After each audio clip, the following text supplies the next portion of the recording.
But yeah, so we're just gonna I'm gonna try to breeze through the notes for anyone who needs a refresher really quickly, and then we'll get into the live reading. You said these last chapters made me crazy in a good way. I'm happy to talk about it. Yeah, yes. And I was listening again and I was like, and I even caught like 2 or 3 things that I didn't catch the first time around when I read it, and I was like, where's my book? And it was like, let me write this down. How did I not catch this the first time? I was like, whoa, I'm excited. So yes.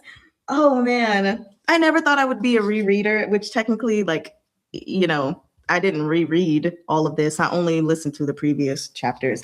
But I definitely will see myself rereading Ballad of Sword and Wine, because how could I not? I'm gonna reread it and it's gonna be the shiznit.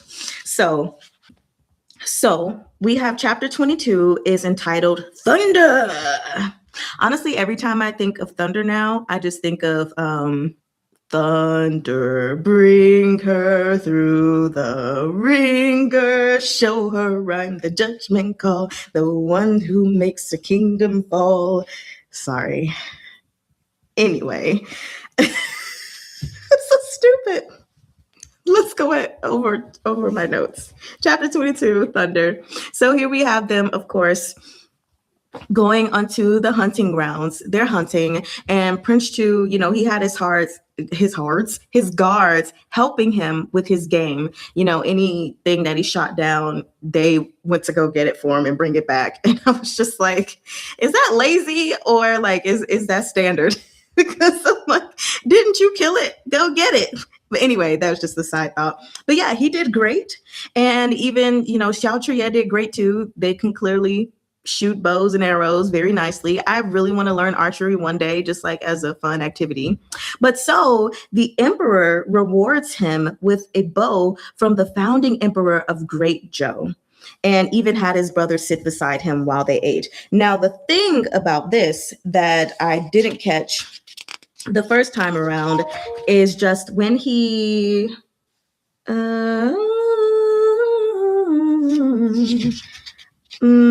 oh yes. So the thing that I didn't catch, I read it, but my brain didn't put any relevancy or importance on it, if you will, is when the emperor was telling him where this bow is coming from and everything. And basically it's not for use.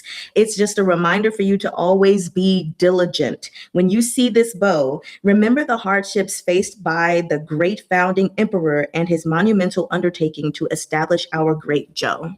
And at first I thought he was just saying remember our history, brother. But then when I listened to it again this morning, I was like, no, I think he was saying be diligent for real. You will succeed me. Always be diligent. And remember, yes, what our ancestor did in order to found Great Zhou, because you're about to be put in my position. So I need you to be vigilant. Okay. So it's just interesting reading it again. I was like, oh, okay. So I don't think it was a history lesson. It was more so for real, be diligent because you're about to take my place. You said that's with the rereading. You always catch something new. Yes, there's so much there. Exactly. Yeah, the emperor had a hidden meaning. And I was like, oh, you said you kind of caught his meaning since it was said at first listen. Good. But yeah, because I had my suspicions about the emperor, I was like, nah. I've been wounded. I've been wounded. And so I'm just or I was sent on a roller coaster, I'll say, from our narcissistic emperor with psychopathic tendencies from a certain series that we read that was devastating. So I think that's why I was just so you say he will die soon. Yeah, I think so. Any day now. Even the Empress Dowager was like, we ain't got to kill him. He'll be dead soon. So anyway, we have Xue-Xiu-Zhou. That is quite the name. Xue-Xiu-Zhou. Not doing the tones. But anyway, he is the supervising secretariat of the Office of Scrutiny. And he had been submitting memorials that weren't reaching the emperor. So he requested an audience at the hunting event, which I think was, pretty smart. It's like, I can't ever get him any other time, so let me try here, right? And so basically what he's saying is he's found some financial discrepancies from the subsidy, which for anyone who doesn't know what subsidy is basically money that's given from the government for a special cause, whether it be charity or disaster relief, anything. The point is, it's money given from the government. And so there's money that was supposed to be sent here, money's supposed to be sent there to the armies, it's sent there. And it's like, okay, money's just disappearing out of nowhere. What are we doing? Hi, NFS. How are you doing? And so he's like, this money's disappearing. And I just wanted to inform you of this because this is a problem. And he's like, and Hua Si-chen, which is the Empress Dowager's brother, also the Grand Secretary of the Grand Secretariat. I hate these titles, y'all. Is the one who's been making fake and real account books. Yeah, he's like, this guy has been recording information that's been fake and then keeping some of it real, for himself, basically.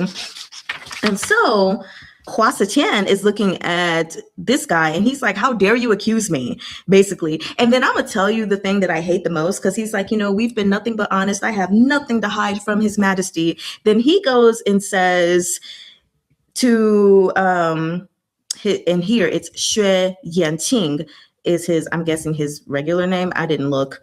But anyway, Xue Xiuzhou. And he was like, have you forgotten back in the years of Yongyi who recommended you for this opportunity to be an official in Chudu? You should be respectful to me as partially being your teacher, but you're framing me before the court. And I absolutely loved Xiuzhou's response. He was like, there is no place in the court for teacher and pupil, only sovereign and his ministers. And so he's like, I don't care what you did for me. That's not what this is about. But the reason I'm saying this is because this Hua Si-chen, he is one of my least favorite types of people. And those are people who do things for you because they expect you to have some type of reverence or respect for them because of what you did, because he threw that in the guy's face, right? And then later when he was like, Your Majesty, do you believe what this dude is saying? And he was like, yeah, I believe the records. And he was like, how dare you? Who supported you, protected you, and guided you through the period of upheaval? And he was like, yet, and still, you're going to believe this unfilial scum? I was like, great. So you're doing it again. Because what are we doing? You say you don't like those kind of people either. No, I hate it. It's awful. And it's just like, why are you throwing what you did for them in their face? Like, come on. What are we doing? So anyway, moving forward, I have also a note on the next page, because then Hua Si-chen is like, Chile, and the embroidered uniform guard is like, shing, against the emperor, right? And so the emperor is like, Qi Wujin is on her way. She's got like a 4-hour drive, on the highway, and she's coming. And so he's like, Xigu-ANNE, and Xigu-ANNE is like, shing. And so then Hua Si-chen threatens Xigu-ANNE, who's with the 8 Great Battalions, right? He was like, your wife and child are with the Empress right now. You sure you want to do that? Mm-hmm. And so he was like, it's not too late. You can take a step back. And so the emperor, he says, not too late. Was it not too late for the former crown prince? Was it not too late for Shun Wei? Which of them was less loyal than you? Now, the first time I read that, I was like, okay, which of them was less loyal than you? He was probably like, I think I read it and I was just like, I mean, clearly Shun Wei was less loyal than him. So maybe he's saying it because Xigu-ANNE is stepping back and not going to protect him. He was like, you're no better than them. But when I read it again, I was like, no. Putting them together, the former crown prince and Shun Wei. And so I was like, was my theory correct? Is Shun Wei like not guilty? Or is he like guilty for backing away? But like, I don't know. The point is, the emperor knows something, right?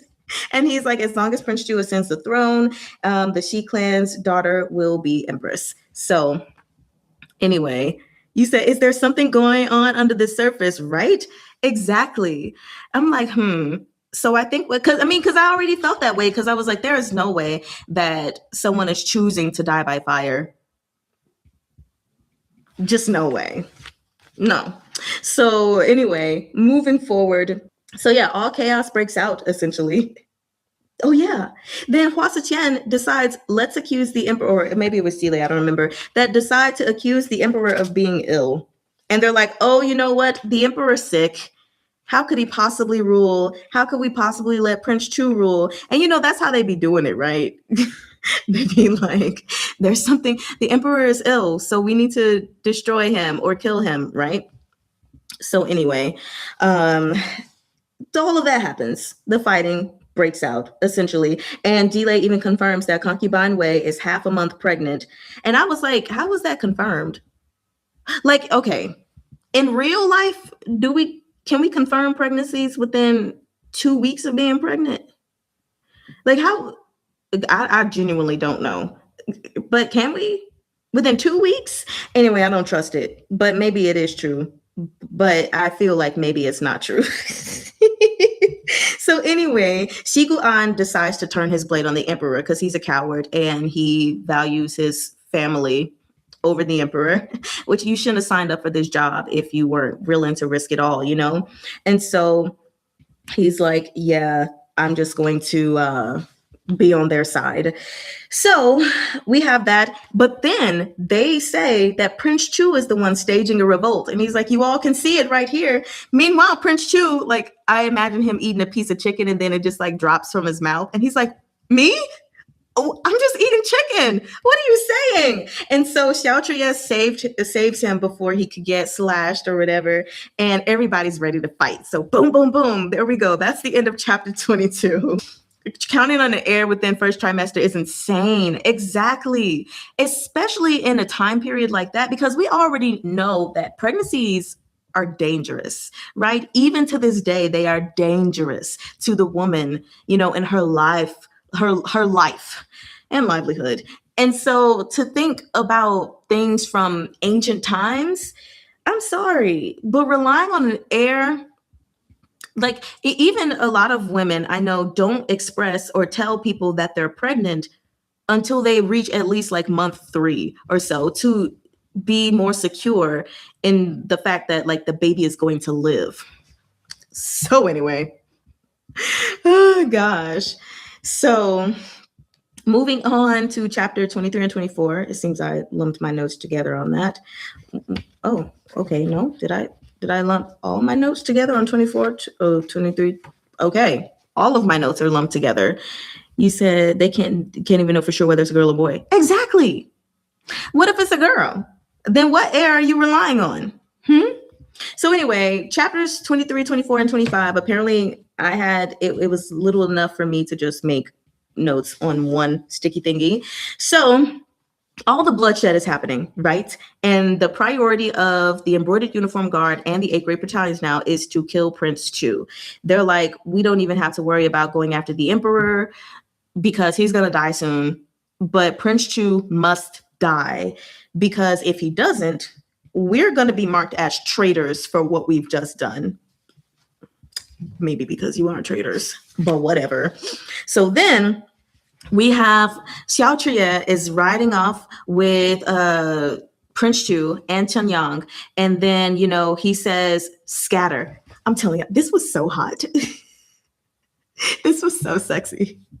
Because this man says, I don't know, like I just imagined the whole scene being so dope and so sexy. Like not, I don't know, not sexy as in like he looks sexy, but just like his brains, and the way he was able to put all of this together. He was like scatter, which is sun.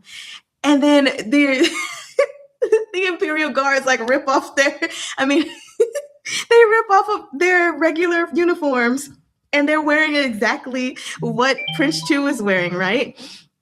And so then, it would confuse the embroidered uniform guard and the 8th grade battalions because everybody looks like Prince Chu, right? And so I was like, oh, that was so dope. You said on the same brainwave. Yes. I was like, that's so sexy. There's nothing greater than a man in power, a man with brains, and a man with great strategy because he was prepared. So all of them go running. And eventually he does hand Prince Chu over to Chunyang, and then he's like, okay, you guys go. It's very conspicuous, or is it inconspicuous? Whichever, and to have you riding on a horse. So you go. Basically, I'm going to be the bait. So, oh my gosh. Now, there was a part of me at first that was like, okay, did he anticipate this or was he warned? Don't know. We'll figure it out. But I'm just going to say that he anticipated it, right? So anyway, he has him take him away. Then the embroidered, because he says the embroidered uniform guards are great at ambush and assassinations, which I would say we got to see that because when he ended up fighting them alone, it even said like you couldn't hear them. Their footsteps were silent, or that, he couldn't see them, he couldn't hear them. And so he really had to focus while he was fighting them to make sure that he wasn't missing anything. And of course, when he was fighting one way, he left an opening on the other side, which they thought that was their opportunity. But because he was so in tune, because he had to be, he was able to, deflect one of those blows that was coming right for his face. And so, oh my gosh, it's just so amazing. But he does eventually get grazed by a tranquilized arrow that, of course, he didn't see coming, right? So this arrow gets him, and he ends up falling down a slope, to which he runs into Shun Zechuan, which, if you guys heard my recording, yes, because I right before I turned the page, I was like, where the hell is Shun Zechuan? Only for him to show up next. I was like, oh, okay, there he is. Cool. So anyway, they end up, you say you laugh so hard. So they end up going together, whatever, mostly because Xiao prevents Shun Zechuan from leaving, because I think he tried to get up at one point, and then Xiao pulled him back down. He's like, nah, brother, you staying right here right now. And so they're flirting, McFlirt, because they always do. I'm not going to dwell on it because we do have some chapters to read. Then we move on to the next chapter where Chr-yeh and Shun Zechuan are in a ditch at the bottom of the slope. And they're heading east, and they're making a run for it, basically. And they're fighting together, shing, swords are blazing. And Chr-yeh is feeling the numbing of his arm coming, from the arrow. And Shun Zechuan is fighting Xiao Tianya on his behalf, even using Xiao-yeh's sword. Shing! And it's heavy, but it actually helps him a bit. And even Xiao Tianya is like, there are two kinds of people that you don't fight. And one of them is you, basically, a guy who's, I think, willing to risk it all or something like that. And so eventually they get away, and he's like half dragging Xiao with his numbness still going on. And they get to, where the heck is Shun Zechuan? Shun Zechuan, who called me? That was pretty much. I was like, where the hell are you? Flips page. I'm here. I was like, oh, because when do we have a scene with Xiao and Shun Zechuan does not show up? I mean, we do, but we don't. So I was very much happy. I was so excited. So anyway, they get to this creek or whatever, and it's a very tight hiding spot, only meant for one person. But sometimes you got to make one person hiding spot fit two people, because how else could we not? And somebody's getting turned on. It's Xiao, but it's not because he's attracted to Lanzhou or anything like that. No, it's just because close proximity, the rubbing of the goods, that's it. That's all that was, not attraction. And so then he has this moment where he's like, okay, well, I'm not going to look away. So I'm going to look him directly in the eyes, because, once you ride a tiger, it's hard to get off. So if I look away, he's going to think maybe I do feel something for him. So I'm going to just keep looking him deep in the eyes. I was like, what are we doing here?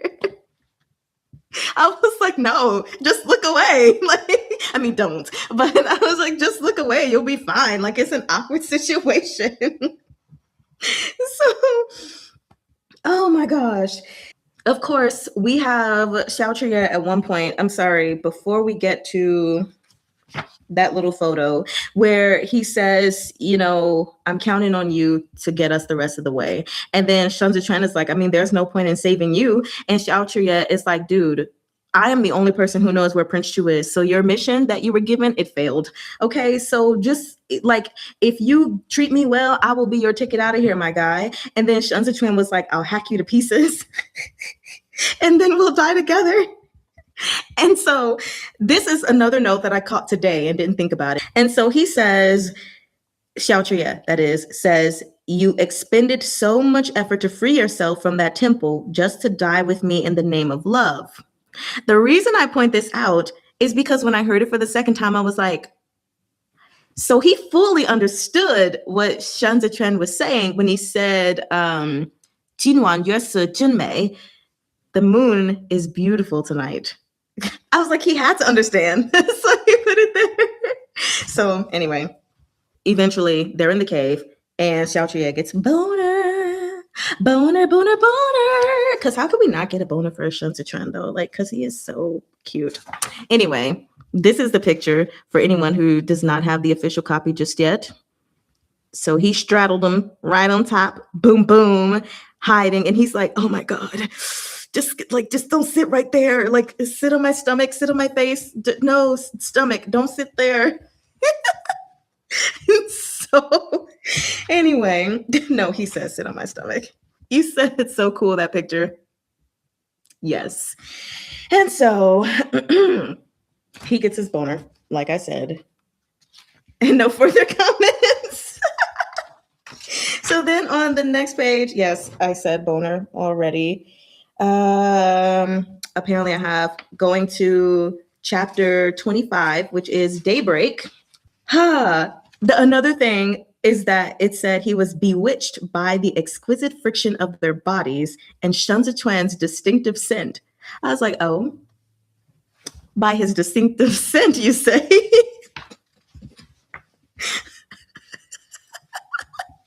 I was like, Xiao Qr-yeh, you're enamored by his smell. You're done for. Like, you're done for.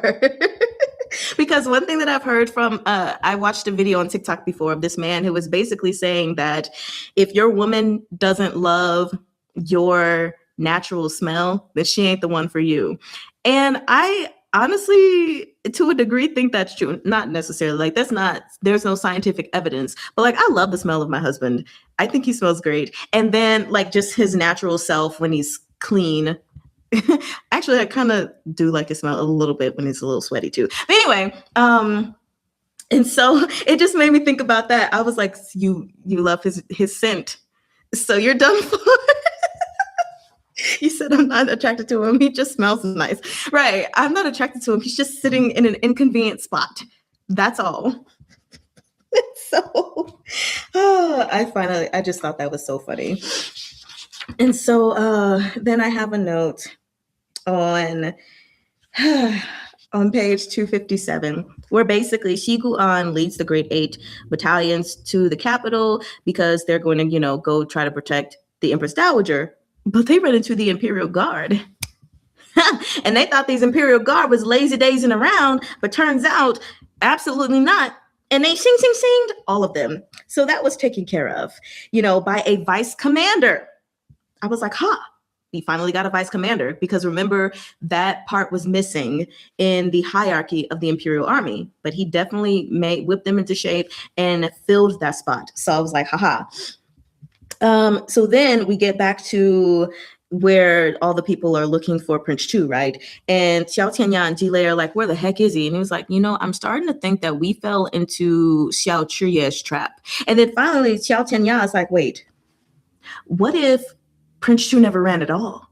What if he's been here the whole time and hiding in plain sight? Yes, that is exactly what was happening. And just as they were about to shing Prince Chu, suddenly the Imperial Guard showed up, Xiao Qr-yeh showed up, Qi showed up, and it was like, try it if you want to. And so then, seeing that there's no hope for them, what does Xiao Tianya and all of the embroidered guards do? They get on bended knee and they're like, Yes, Your Excellency. Basically, they're like, well, we were just following orders from Jile, who was the chief commander. So yeah, we're good though. No more revolts. And then, of course, Li Jianheng, he says that now that he is the crown prince, he will surely reward the great kindness everyone has done him today. So you said you love when writer is smart enough to write smart people. Yes. So that is where we are. I hope everyone enjoyed our quick little recap.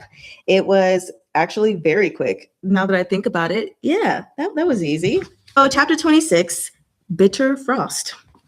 Imperial concubine Wei looked around nervously as she followed the eunuch to her audience. Seeing only unfamiliar palace walls around her, she asked, Gong Gong, where are we? Where is Her Majesty the Empress Dowager? The eunuch leading the way ignored her. The eerie silence made her hair stand on end. She stopped in her tracks and complained of a stomachache, making a great scene about wanting to head back. This eunuch before her was one she'd never seen, probably because he isn't your eunuch. His face was young and unfamiliar when he turned back to look at her. We'll be there soon, he said gently. To the eunuchs accompanying them, he said, support Lady Wei as she walks. We mustn't let her fall. The eunuchs on either side immediately grasped Imperial concubine Wei's arms. She struggled, raising her voice to yell, but more hands gagged her mouth. The eunuchs nimbly hoisted her off the ground and sped down the corridor. In a small, deserted courtyard lay a well. Some water remained at the bottom. Oh, we mustn't let her fall, but y'all leading her to this well? Okay, right. Imperial. Okay, I'm sorry. The eunuch craned his head and looked in. Right here. Send the lady in. Okay. Imperial concubine Wei fought with all her might. Her manicured fingernails scratched the arm of the leading eunuch. Her hair disheveled as she shook her head and sobbed, clinging to the edge of the well. The eunuch stroked her pretty hand. When he told the men to lift the stone over her fingers, his voice held pity. Far below, there was a plunk. The sound startled the birds on the branch hanging over the vermilion wall, and they scattered in flight. That's how we open in this chapter? Ah! Okay, sure. Okay, Tang Jiu Qing, what you doing? That was so savage. Alrighty. The Xianda Emperor lay inside the carriage. Li Jianheng knelt by his side, cradling a bowl of medicine. The Emperor's breaths came so weak he hadn't even energy to cough. He beckoned to Li Jianheng, who quickly put the bowl aside and shifted over. Imperial brother, are you feeling better? Jianheng, the Emperor croaked, placing a hand on the back of Li Jianheng's. Your subject and brother is here. Li Jianheng started crying again. I'm right here. The late emperor, in his final years, ruled under the control of others. At that time, our eldest brother was the crown prince of the Eastern Palace, while we... The emperor met his eyes. We were like you, an idle prince. The whims of fate are unpredictable. In the end, this empire fell into our hands. But since our ascension, we have been constrained at every turn. Each move was like a puppet dancing before a screen. If Imperial Mother wanted us to laugh, we laughed. Now she wants us to die, so we must die. That sounds like the donkey scene with Feng Quan. So his Majesty was a donkey as well. Also, it has now been clarified for us that the former crown prince was indeed his brother, his eldest brother, their eldest brother. Li Jianheng was choked with emotion. Actually, hold on. I also need to note that so that I can update the character chart. In the future, the emperor continued, just as our father was, and just as we have, You will become the same lowly man on the throne. Oh. Li Jianheng burst into tears. He held the emperor's hand and pleaded, Imperial brother, how could I rule? I'm but a worm in the Li clan's empire. How can I possibly sit at its peak? Imperial brother, I'm scared. I'm so scared.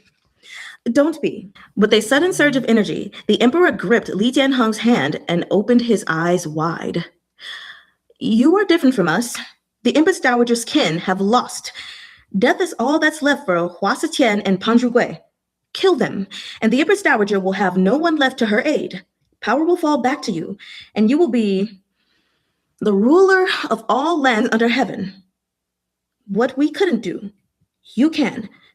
The emperor coughed so violently, his whole body shook, but he was unwilling to release Li Jianheng.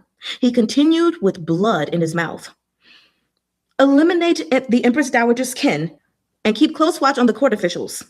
The Hua clan has lost today, but there are others. You must bear in mind. Allow no one to sleep too soundly in the bed of imperial power. Those who save you today can kill you tomorrow. Military power is like a tiger. Xiao... The emperor vomited fresh blood, sending Li Jianheng into a panic. You must not. The emperor gasped for breath and gripped Li Jianheng's hand so hard it bruised. Must not release Qr-yeh.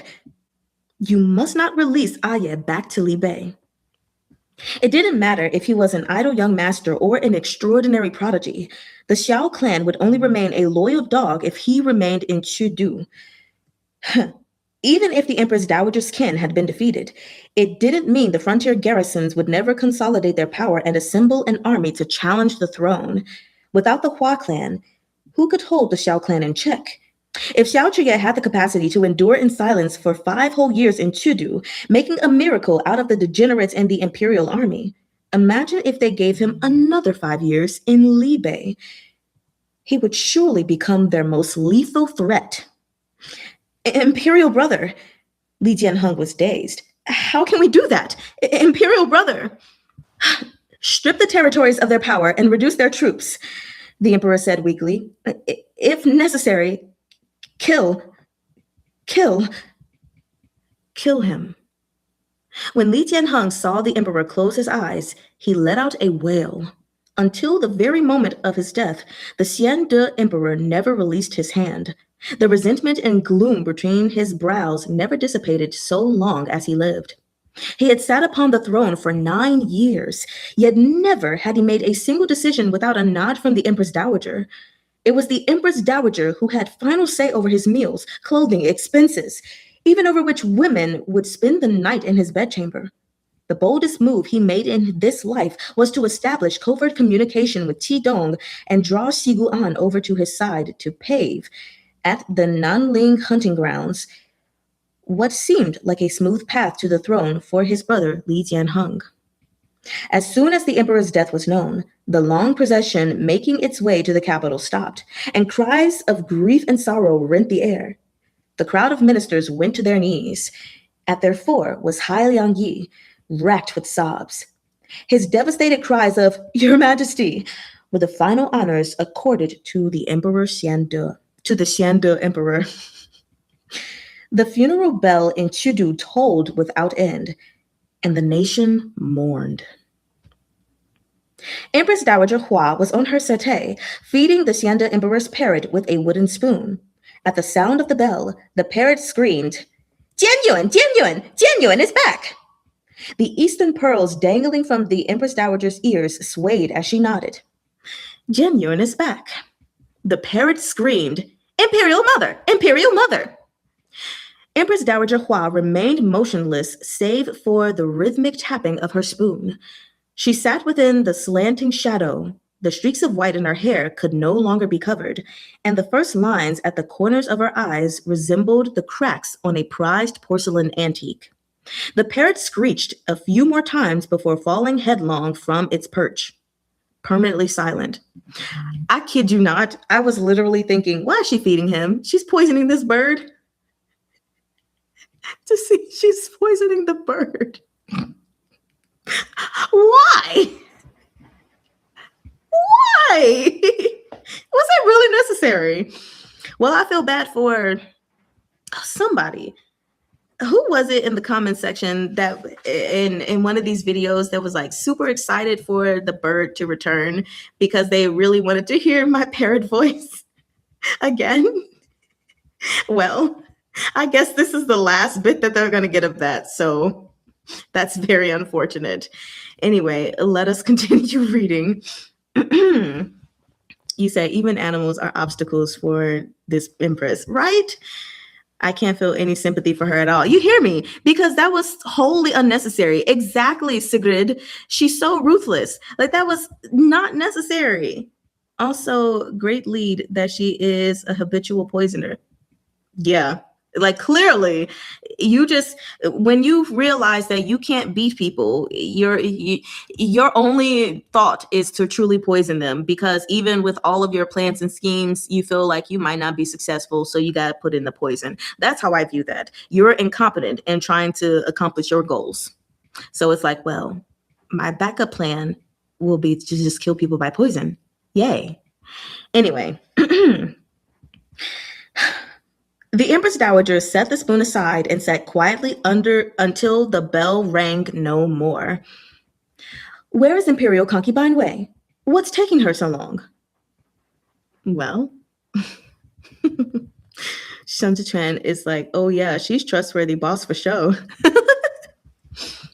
With the death of the Xianda Emperor, Xiao-Chiyeh's return to the capital was so busy he could hardly breathe. For several days, he knelt together with hundreds of other officials. By the time he could finally lie down, he was exhausted. But exhausted as he was, he still had to bathe. Yes, he was rolling around in the mud with Shun, so, you know. As Xiao-Chiyeh wiped his body, he saw that the wounds on his shoulders and arms had already scabbed over. He pulled on a clean robe and came out to ask Chen-yang, where is he? This time, Chen-yang knew who he meant. The embroidered uniform guard is being reorganized, so he's been in the process of re-enlistment the past few days. He's barely been home. I was asking, Xiao-Chiyeh said, about Jile. Whom are you talking about?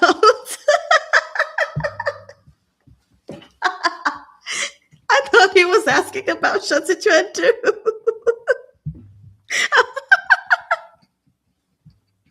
Chen-yang scratched his head abashedly. Oh, Jile, he's been detained. He'll probably face beheading after the new emperor ascends the throne. But your excellency, weren't you the one who locked him up a few days ago?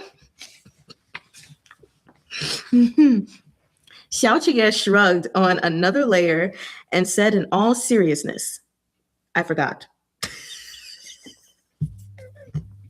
Love that his goonies are like, your current obsession is that, right? He's like, I already know. That's so bad.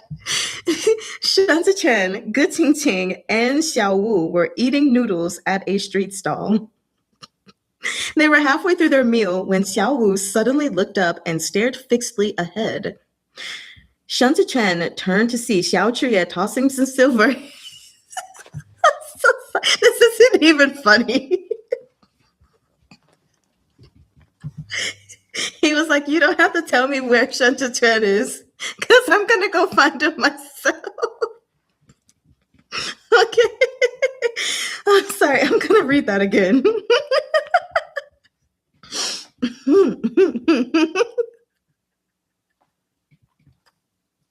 Wait a second. We're good now, right? Okay. So sorry. Shun, good Qing-ching, and Xiao were eating noodles at a street stall. He said, keep reading. I will. I'm so sorry. I'm just, I don't know. They were halfway through their meal when Xiao suddenly looked up and stared fixedly ahead. Shun turned to see Xiao-Chiyeh tossing some silver to the stallkeeper. He lifted his robe to sit beside Shun as he'd called. 2 bowls of noodles. Xiao slurped his meal down. Taking hold of the bowl, he shuffled his butt away to another table like a hunted quail. Under Xiao Qr-yeh's gaze, Qingging took his own bowl and joined him. Shun picked at his noodles. I'm full. Finish it. Xiao Qr-yeh pulled out a pair of chopsticks and clapped them at Shun. Afraid to see me? Look how anxious you are to flee. Of course. Shun slowly took the last bite. Anyone who's been pinned down once would be afraid.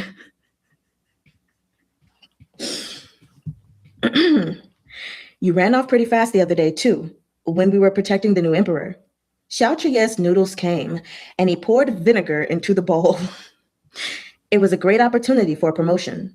Why did you run? I didn't do anything. Shun blew at the soup and drank it, so there was no reason for me to stay. Xiao Qr-yeh ate his noodles in silence. When he had almost finished the bowl, he continued. Come to think of it, you must have crouched behind me for a long time that night, mustn't you? Deciding whom to choose. Why not play it by ear? If Shi-Gu-An captured Chudu, you'd give me a stab. If he failed, you'd give me a hand. Keeping an eye out for the perfect opportunity, just waiting for me to take a fall before you made your move. Then you're lucky. Shun turned to him with a smile. You're still alive. You wouldn't be the one who shot that arrow at me, would you? You know, really quickly, when he showed up and then he was like, you know, a tiger can't stay standing for too long. The poison, you know, basically the poison will take effect. I was like, how do you know about that? Okay, anyway. Is he supposed to admit on something he did? LOL. It's like, oh yeah, that was me. I mean, but he might. Let's see. Xiao Qr-yeh wondered aloud. If I weren't in such a perilous position, how could you have emphasized the significance of your favor? I haven't even asked for anything in return. Why do you assume I'm plotting against you? Not asking for anything in return is the problem. Xiao Qr-yeh still seemed hungry. He set down his chopsticks and said, You couldn't risk appearing before Prince Chu that day. Was it because you were afraid of Jile, or because you were afraid Hua Siqian would let something slip? Shun stacked his copper coins neatly on the table, then leaned close to Xiao Qr-yeh and whispered, Wrong. I was afraid of you. Afraid of me, Xiao Qr-yeh echoed. Of that hard thing.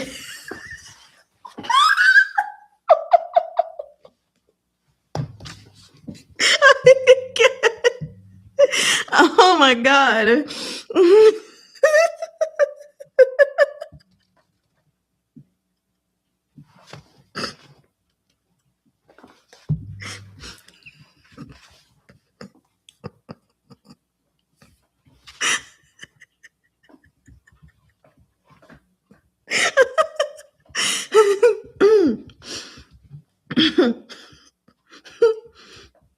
The sounds and voices around Xiao Qr-yeh seemed far away. All that remained in his ears was this warm puff of hard.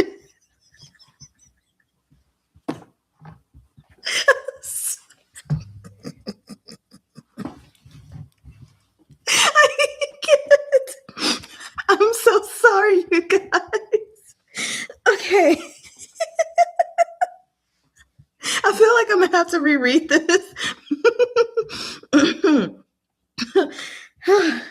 He realized that Shun was wearing a collar that fastened high on his neck today, denying him the chance to lay wanton eyes on it again.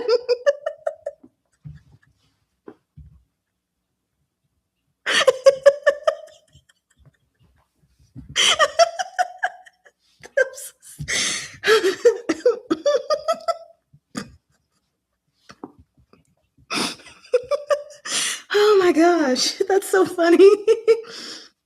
His face moved through several expressions. I'm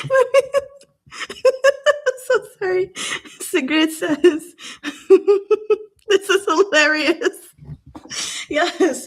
Oh my God. His face moved through several. I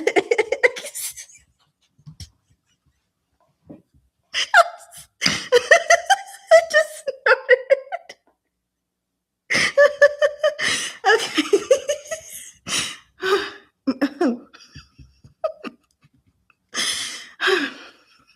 I'm gonna get it together, you guys.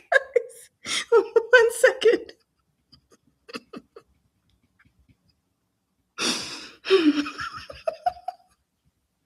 I'm gonna get it together. I might need to get up and walk away for a second. Okay. We all need a big moment. Y'all don't realize how hard this is for me. I feel like I wouldn't be laughing as hard if I was just reading in my head. His face moved through several expressions. Finally, he looked at Shun and squeezed out through clenched teeth. You don't need to worry. Our Gongza has come of age now. Shun straightened. It's about time you find yourself a wife. What do you know of it? Your Argongza is more seasoned than you realize. Oh. Seeing Shun rising to leave, Xiao grabbed his wrist and pulled him back down into his seat. You're always trying to go before I'm done talking. That's against the rules. And you're always laying your hands on me at every turn, Shun said. Tell me again about the rules. Xiao released his wrist. I'll repay you for the favor. Call me master, and I'll consider it even. But first, there's something you owe me, his thumb ring. Surely you don't want me to keep chasing you for that thumb ring, right? Without another word, Shun tossed the bone thumb ring to him. Chr-yeh caught it and looked at him skeptically. What kind of gimmick is this? Returning it the moment I ask for it? This is the way honest people handle matters, Shun said, quick and straightforward. At this point, there was nothing more to say. Xiao-Chie watched Shun rise to his feet. He turned the thumb ring in his fingers, thinking it had been far too easy. Going home, Xiao-Chie asked behind him. I'm on duty tomorrow. The embroidered uniform guard is being reshuffled. What duty? Xiao-Chie asked. Winter is bitter and to-do. Take care. Small fry like me, drift with the current and go with the flow. Shun turned around. I'm not the one who needs to take care. Xiao-Chie rubbed his knuckles. While you're at it, send my regards to Jigang Shifu. Shun paused mid-step and swiveled to face Xiao-Chie. Slipping on his thumb ring, Xiao-Chie smiled carelessly. So, Lanzhou, want to come play with me? I find that interesting because I remember him saying when he fought him once that his moves were similar to the D style. And I was like, why? But I let it go. Okay. I'm so sorry for all of that laughter, you guys. We finally made it through one chapter and it was so laborious. Oh, on my body. Holy guacamole. Okay. So let me look at these comments. Their scenes are peak, and each is better than the last. Yes. One tries to leave, the other yank, as per usual. What kind of play? Do not apologize. It is what we are here for. You are laughing with me. Okay, good to know. I was really trying to calm myself down, but struggling so freaking hard. Okay, let me stop. I think this chapter was pretty easily understood.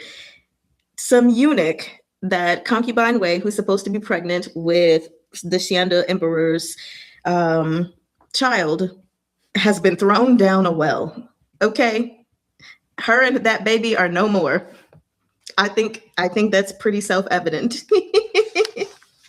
And then we get clarity that the late crown prince, the one who was conspiring against the throne, the one who committed treason or whatever they accused before in history, who was actually innocent, was their eldest brother. So let's see, what else do we have? So we have the emperor telling Prince Chu that when you ascend the throne, You need to kill all the people that are on the Empress Dowager's side. Kill all of them jokers. Make sure that they can't act against you anymore. Once she loses her people, then she has nothing.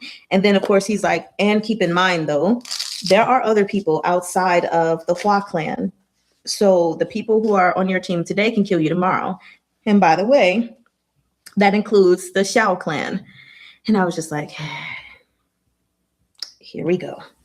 Here we go. Making him paranoid about someone who's clearly on his side. And we don't need to do this, okay? Don't tell him to reduce the troops and to reduce their power. Because look, if Prince Chu still treats Xiao Qr-yeh well, if he treats him like the friend that he is, I mean, he'll be a subject, but he's still a friend. If they continue to have that bond, it won't be broken. Like, I'm not saying that no one in the Xiao clan wants power. Maybe. We don't know about that. But can we not? You know, because if the emperor would just treat their closest, I mean, their best soldiers well, we wouldn't have problems. Unless people are just genuinely bad at heart. What person who is treated well is thinking of ways to harm the one who is giving them care, love, and affection, real respect and honor, all of that stuff? And so I'm just like, why? Can we not tell them to do that? And don't say, if necessary, kill them. Who do you think you are? Don't say that. So anyway, Zilei's been detained. And based on the end of this chapter, we know that Shun Zechuan is probably going to go have some fun with him. The Empress Dowager, she kills the parrot because she's stupid and mean and cruel and just like, why? And she doesn't realize that her plan's already been ruined. So then they always try to turn emperors against loyal people. You hear me? Like, why are we doing this? When you reread, you better puff out that hard. Why did I not read that comment? Yes, I was just about to go back to it really quickly. So then Shun Zechuan, Qinggging, and Xiao are minding their own business eating noodles, and then Xiao Qr-yeh shows up. And so Qinggging and Xiao are like, that's my cue to leave. and Xiao Qr-yeh buys some more food, and they're flirting flirting again. I'm just going to reread this this paragraph so that I know I can do it seriously, right? So he says, wrong. I was afraid of you. Afraid of me, Xiao Qr-yeh echoed. Of that hard thing. Was that puffed enough? No, I'm sorry. Of that hard thing. The sounds and voices around Xiao Qr-yeh seemed far away. All that remained in his ears was this warm puff of hard. He realized that Shun Zechuan was wearing a collar that fastened high on his neck today, denying him the chance to lay wanton eyes on it again. His face moved through several expressions. Finally, he looked at Shun Zechuan and squeezed out through clenched teeth. You don't need to worry about that. I did it. I successfully read it. So now, anyway, that's pretty much that. He's like, Xiao Qr-yeh also mentioned, like, why didn't you stay to receive some kind of reward from Prince Chu, essentially? Like, you just ran off. And now he's suspicious of wondering, was he the one who shot the arrow at him to set this whole thing up? Chapter 27, Autumn Chill. Great. So we go from Bitterfrost to Autumn Chill. Whenever they flirt, we hydrate. That's right. That's right. I should have done it then, so I need to do it a second time.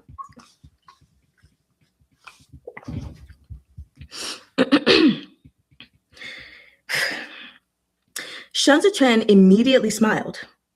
This is no big secret. Goodbye. Why not hear me out first? Xiao Qr-yeh was in a good mood after recovering his lost thumb. Qingging is your shifu, so we're fellow disciples of the same martial lineage. I'm older than you, so it would only be proper for you to call me Shixiong. I love how he don't be wanting Shun Zechuan to go. He's like, stay. The Ji family has no connections in Libe. But even as he said this, Shen recalled his fight with Xiao in the snow 5 years ago. Back then, he'd felt a sense of familiarity that had nagged at him. Perhaps they do. Perhaps they don't, Xiao said. It's hard to say for sure when it comes to things like fated meetings. Shen gestured for Qingging and Xiao to wait and sat back down beside Xiao. You looked into Qingging. I couldn't forget it. Xiao looked at him. He fled from me so quickly 5 years ago, and now, 5 years later, he's so close to you. How could I not be suspicious of such a glaring coincidence? So, following that thread, I managed to find out all about him. What do you want? Shen asked with a smile. Nothing. Xiao raised a finger and gestured at Shen eyes. No need for your fake smiles. We're practically sworn brothers in life and death by now. Why put on a brave face? You're panicking. Scared now, huh? Not quite. Not quite yet, Shen said. Xiao spun his chopsticks around and tapped the table absently. If Jigang is your shifu, it makes sense that the embroidered uniform guard led by Qingging spared your life back then. You're overly suspicious. Shen looked down at the brown oil stains on the tabletop. Just because that kick didn't kill me, you kept nosing around. You sure are dogged. It's one of the few virtues I have, Xiao said, and I spent it all on you. Since you say we are of the same martial lineage, Shen said, it wouldn't be proper for you to keep your shifu's name from me, would it? Xiao tossed the chopsticks back into the bamboo holder, which promptly toppled over. Let's hear you call me Shishong first. Shen said nothing. Jigang is an oppressive man, Xiao said. I sent someone to Duanzhou to make inquiries. Everyone there thought he died in a fire. Say, was he the one who killed Xiao Fuzi? Nope. Shen righted the chopstick holder. My shifu is of an advanced age. How could he take a life? The wind picked up. Neither man moved. You seem like you've done nothing, Xiao said. Yet I feel like you've done everything. Whether I did it or not, you all refused to let me go. Bracing his hands on the bench, Shen turned to Xiao and laughed quietly. Well then, so you can be justified in hating me. Why don't I do all those bad things? It was only when Xiao entered the palace the next day that he learned of Imperial Concubine Wei's death. Jianheng had already adopted the emperor's robes. He looked drained and sallow from the days he'd spent crying. Seated on the dais, he said, and they say she slipped and fell into the well. They didn't find her body until last night. How convenient this slip was. Seeing no one around, Jianheng whispered, Tse-an, don't tell me it was you. Chr-yeh shook his head. Jianheng looked immediately relieved. He shifted uncomfortably in the emperor's seat. Now that I live in the palace, whenever I open my eyes at night, I can see eunuchs waiting. It's quite terrifying. They used to call Pahn Rugui Lao Zuzong, and now their Lao Zuzong is locked up in prison. Tse-an, do you think they hate me?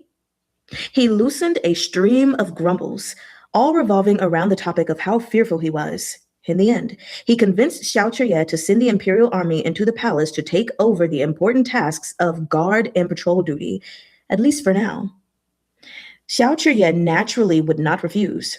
After another moment, Jianheng said, Libe has sent a letter.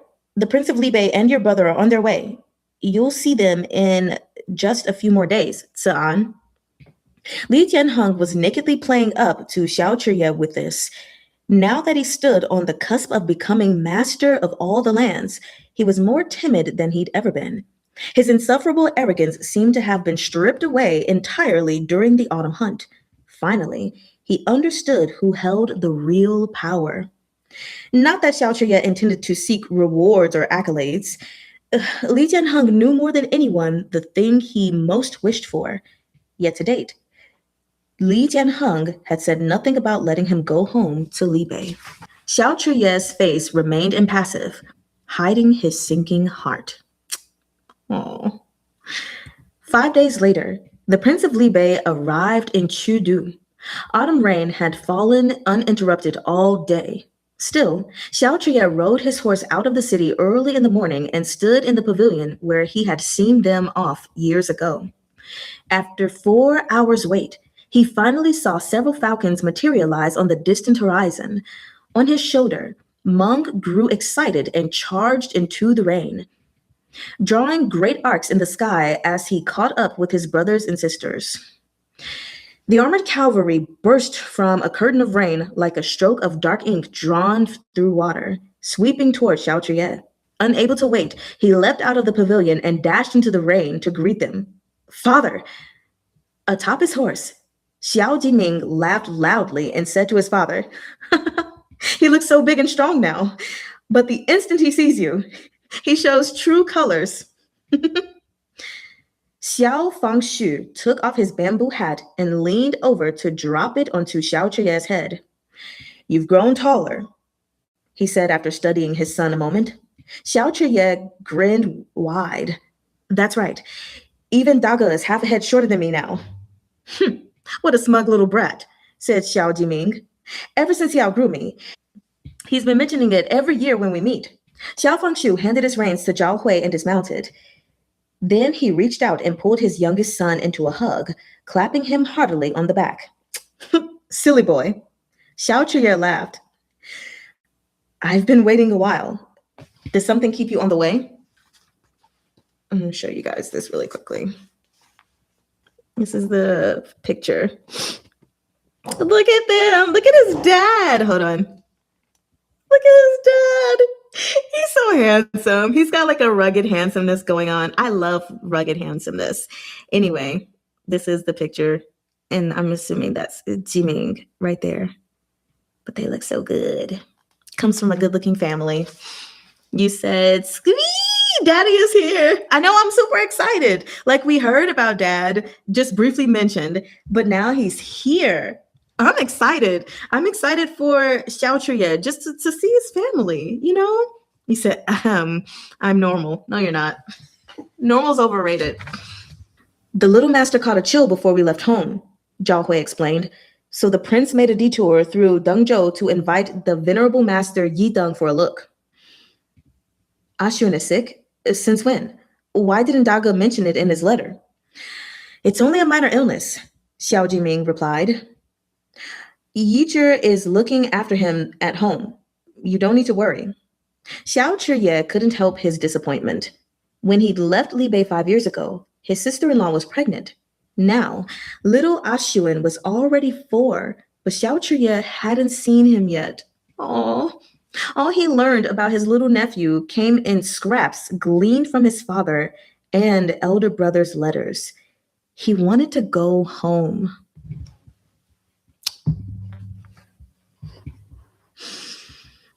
But Xiao Chr-yeh's low spirits were fleeting. He smiled.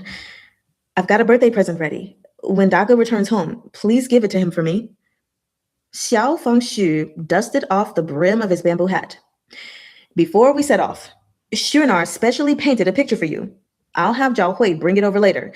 Let's not chat here. We'll make our greetings in the palace first and talk when we return to the manor tonight. They mounted their horses and rode together into Chu-du. As summer turned to autumn, Grand Mentor T aged so well he put on weight for the first time in years. He was presently washing his feet in the rain, wiggling his toes. It had been many years since the Prince of Libe had shown himself in the capital. Now that the name of the 4 generals had spread far and wide, few still remembered the Prince of Libe, Xiao Fangshu. If we're speaking of the 4 great generals of the land, he began, we had the same 20 years ago. Back then, Xiao Fangshu of Libe, Qi Shiyu of Qidong, Lu Pingyan of Bianjun, and Feng Yisheng of the Shuotian Pass were the leading commanders of the military forces at the 4 corners of the empire. Feng Yisheng died in battle, and the Feng clan had no surviving heirs. I doubt anyone remembers this name today. But back then, they were vigilant warriors, all who took their horses to the frontier pass and wiped out the Biansha troops. Feng Yisheng. Jigang called out from where he was cooking inside. What do you mean no one remembers? Trenar, both of General Feng's sons died on the battlefield, but he later adopted a son, my Daga. Shifu's eldest brother. Shun Zichuan asked as he scooped rice into bowls. I forgot to tell you. Jigong smacked his forehead. Is the food ready? Grand Mentor T yelled. Aye. Isn't the eldest brother Tuo Tianchu? Anytime I see Tianchu, I just think Thousand Autumns. Okay, anyway. What's there to tell? Anyone could guess. Shun Zichuan brought the dishes and laid out chopsticks for Grand Mentor T. Dinner is ready, Xianchang, he said respectfully. Grand Mentor T gulped down a mouthful of wine. Being waited on like this really is the most satisfying feeling. Jigang wiped sweat from his brow and sat across the small table from them. You were saying Xiao told you he hails from the same martial lineage as us. I'm afraid his Shifu must be Zuo Tianchu. Shun Zichuan listened as he ate. I haven't seen him in years, Jigang lamented. Did you exchange blows with Xiao this time? How did it go? Were his strokes of his blade strong and forceful? I don't know why I find that funny. Were the strokes of his blade strong and forceful? Let Lanzhou eat first, Grand Mentor T said. We'll talk once we're full. This is a dangerous situation, but we don't need to rush into our next steps. We can rest for a few days. I should have known, Jigang said. Xiao wore a bone thumb ring. If anyone in the world knows how to wield a heavy bow, it's Zuo Tianchu. Perhaps you'll be able to meet your Daga now that Xiao Fangshu is in the capital, Grand Mentor T commented, picking at the dishes on the table. Zuo Tianchu gave everything he had at Tianfei Watchtower. He warded off the Biansha horsemen, but it cost him his wife. That battle earned him the moniker Thunder of Jade Terraces, but he never recovered from it. I like that name. Thunder on Jade Terraces. Anyway, rumor was that he left home to become a monk. It's not impossible that he instead buried his name and took refuge with Xiao Fangshu and has been teaching his son all these years. A general's success is built upon the sacrifice of tens of thousands, Jigang said sorrowfully. So what if he's renowned for his exploits on the field? In the end, he'll still become no more than a handful of yellow sand. Those who die in battle are loyal to the end. Those who survive suffer onward. Zuo Tianchu buried his name.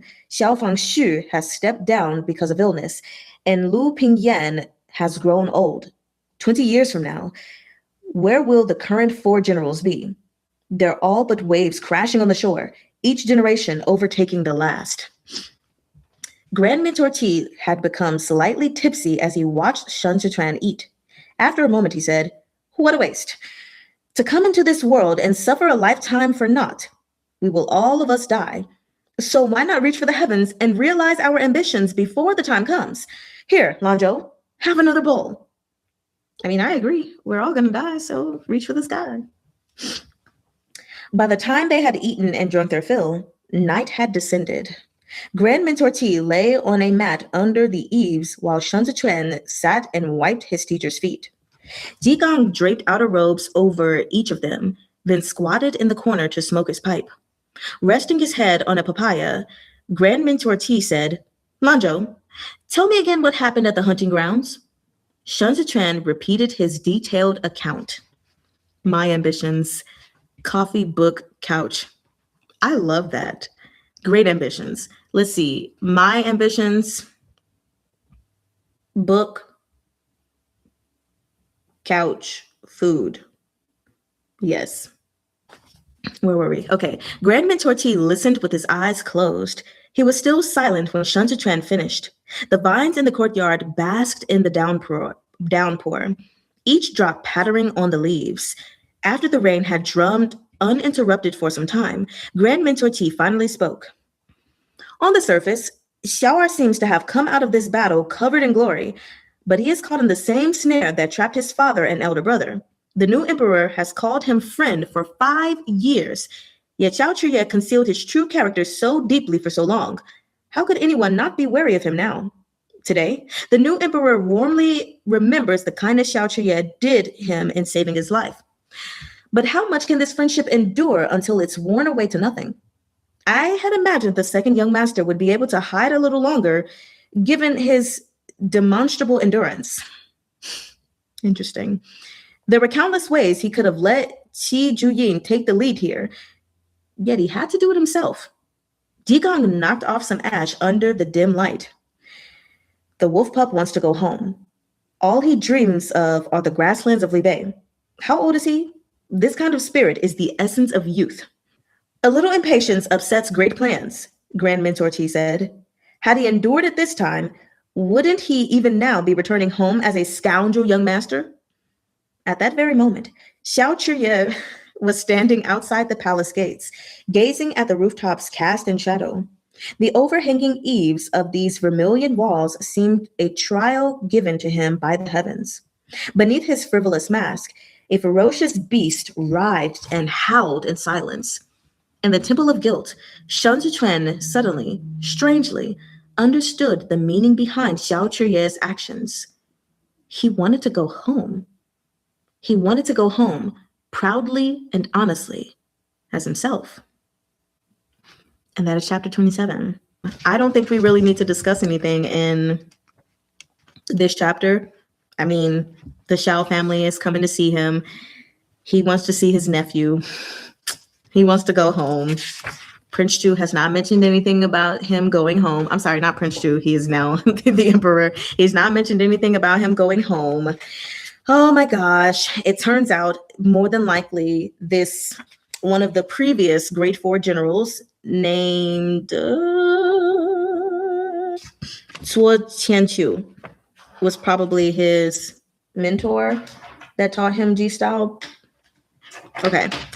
Anyway, that's pretty much it. There was nothing to talk about in that chapter. I think it was pretty simple and easy to understand. So we can move on to chapter 28. Drunk in the alley. Who's drunk? Xiao Qr-yeh. The autumn rain in Chudu had fallen without cease since the new emperor's coronation. Honestly, that's kind of depressing. It's already sad enough he lost his brother, and he's mourning that. And on top of ascending the throne, it's just raining all the time. Like, it's literally raining outside for me now, and the sun kind of went down, and I'm just like, oh, now things feel gloomy. Anyway. White morning lanterns hung high beneath the old black tiles. Were someone to stand atop the wall overlooking the city, they would have seen a bleak chill shrouding every corner. It's a very soggy book. It's raining here too. That is a soggy book. After the events at the autumn hunt, every member of the embroidered uniform guard had their authority tokens revoked. All those of 5th rank and above, such as Jile and Qiao Tianya, were imprisoned. Together with Hua Siqian and Pahn Rugui, they were due to face a joint trial by the 3 judicial offices. Xue Xiuzhou was transferred out of the Office of Scrutiny for Revenue and promoted to Assistant Minister in the Court of Judicial Review. This new position appeared to have less authority than the Chief Supervising Secretary of the Office of Scrutiny for Revenue. But in truth, it gave him an inroad to the central administration of the 3 judicial offices. Now, he not only had the authority to examine any case reviews, but also the power to participate in the deliberations and rebuttals of proposals from the Ministry of Justice and the Chief Surveillance Bureau. That's pretty lit. I'm happy for him. Xue Xiuzhou. Empress Dowager Hua reclined on her settee, idly tapping a black jade weighty piece against the board. I had never heard of this child before the Nanling hunting grounds incident. Who is he to the Xue clan? Fanning the incense burner, Aunt Liu Xiang answered, Your Majesty, he is the 3rd son of common birth in the Xue clan. This lowly one had also never heard of this man's name and went specifically to inquire about him. It appears the Xue clan has found a worthy successor, the Empress Dowager said. All these years, Yao Wenyu has been the one garnering renown. I thought that old fox, Hai Liang Yi, would eventually recommend the boy into the Grand Secretariat. Who would have expected him to put the unremarkable Xue Xiuzhou forward instead? And a smart move it is. Who's talking before I speak? Okay, yes. This Sheshuzhou first joined forces with the Provincial Administration Commissioner of Jueshi, Jiang Qingshan, to secretly gather evidence, then secured the support of Secretariat Elder Hai, Aunt Liu Xiang said. As the chief supervising secretary of the Office of Scrutiny for Revenue, he had full access to the 6 ministries. Now that he's been promoted to assistant minister of the Court of Judicial Review, he'll be hearing the case of our Secretariat Elder Hua. I fear he's made up his mind to see it through. He will not let the matter go easily. I can't go out at the moment. The Empress Dowager looked contemplative. If Xue Xiuzhou wishes to investigate, then let him. The Hua clan is at a crucial juncture. Go tell my brother he needs to be ready to cut his losses if we have any hope of staging a comeback. Aunt Liu Xiang murmured in acknowledgement and quietly withdrew. Shun Zichuan shook rainwater off his umbrella and took a seat on the run-down veranda of the deserted courtyard. Less than an hour later, Shi Hongxuan's monumental figure appeared beneath an umbrella as he strode through the round arch of the moon gate and approached.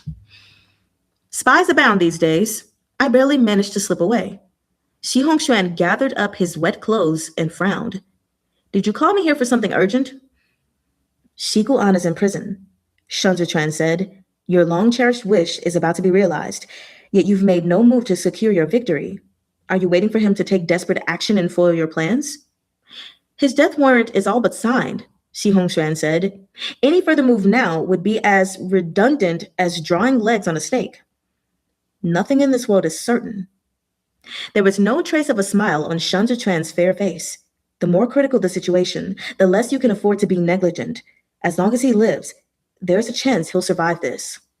Shi Hongxuan studied his side profile. The case of the Hua faction has already been handed over to the 3 judicial offices. Under so many watchful eyes, how do you plan to make your move? I'm not making any moves.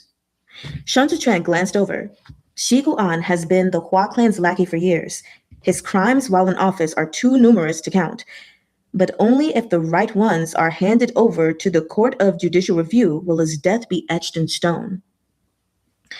Bearing arms before the emperor, surrounding and hunting down the successor to the crown, are these 2 alone not enough to put him to death?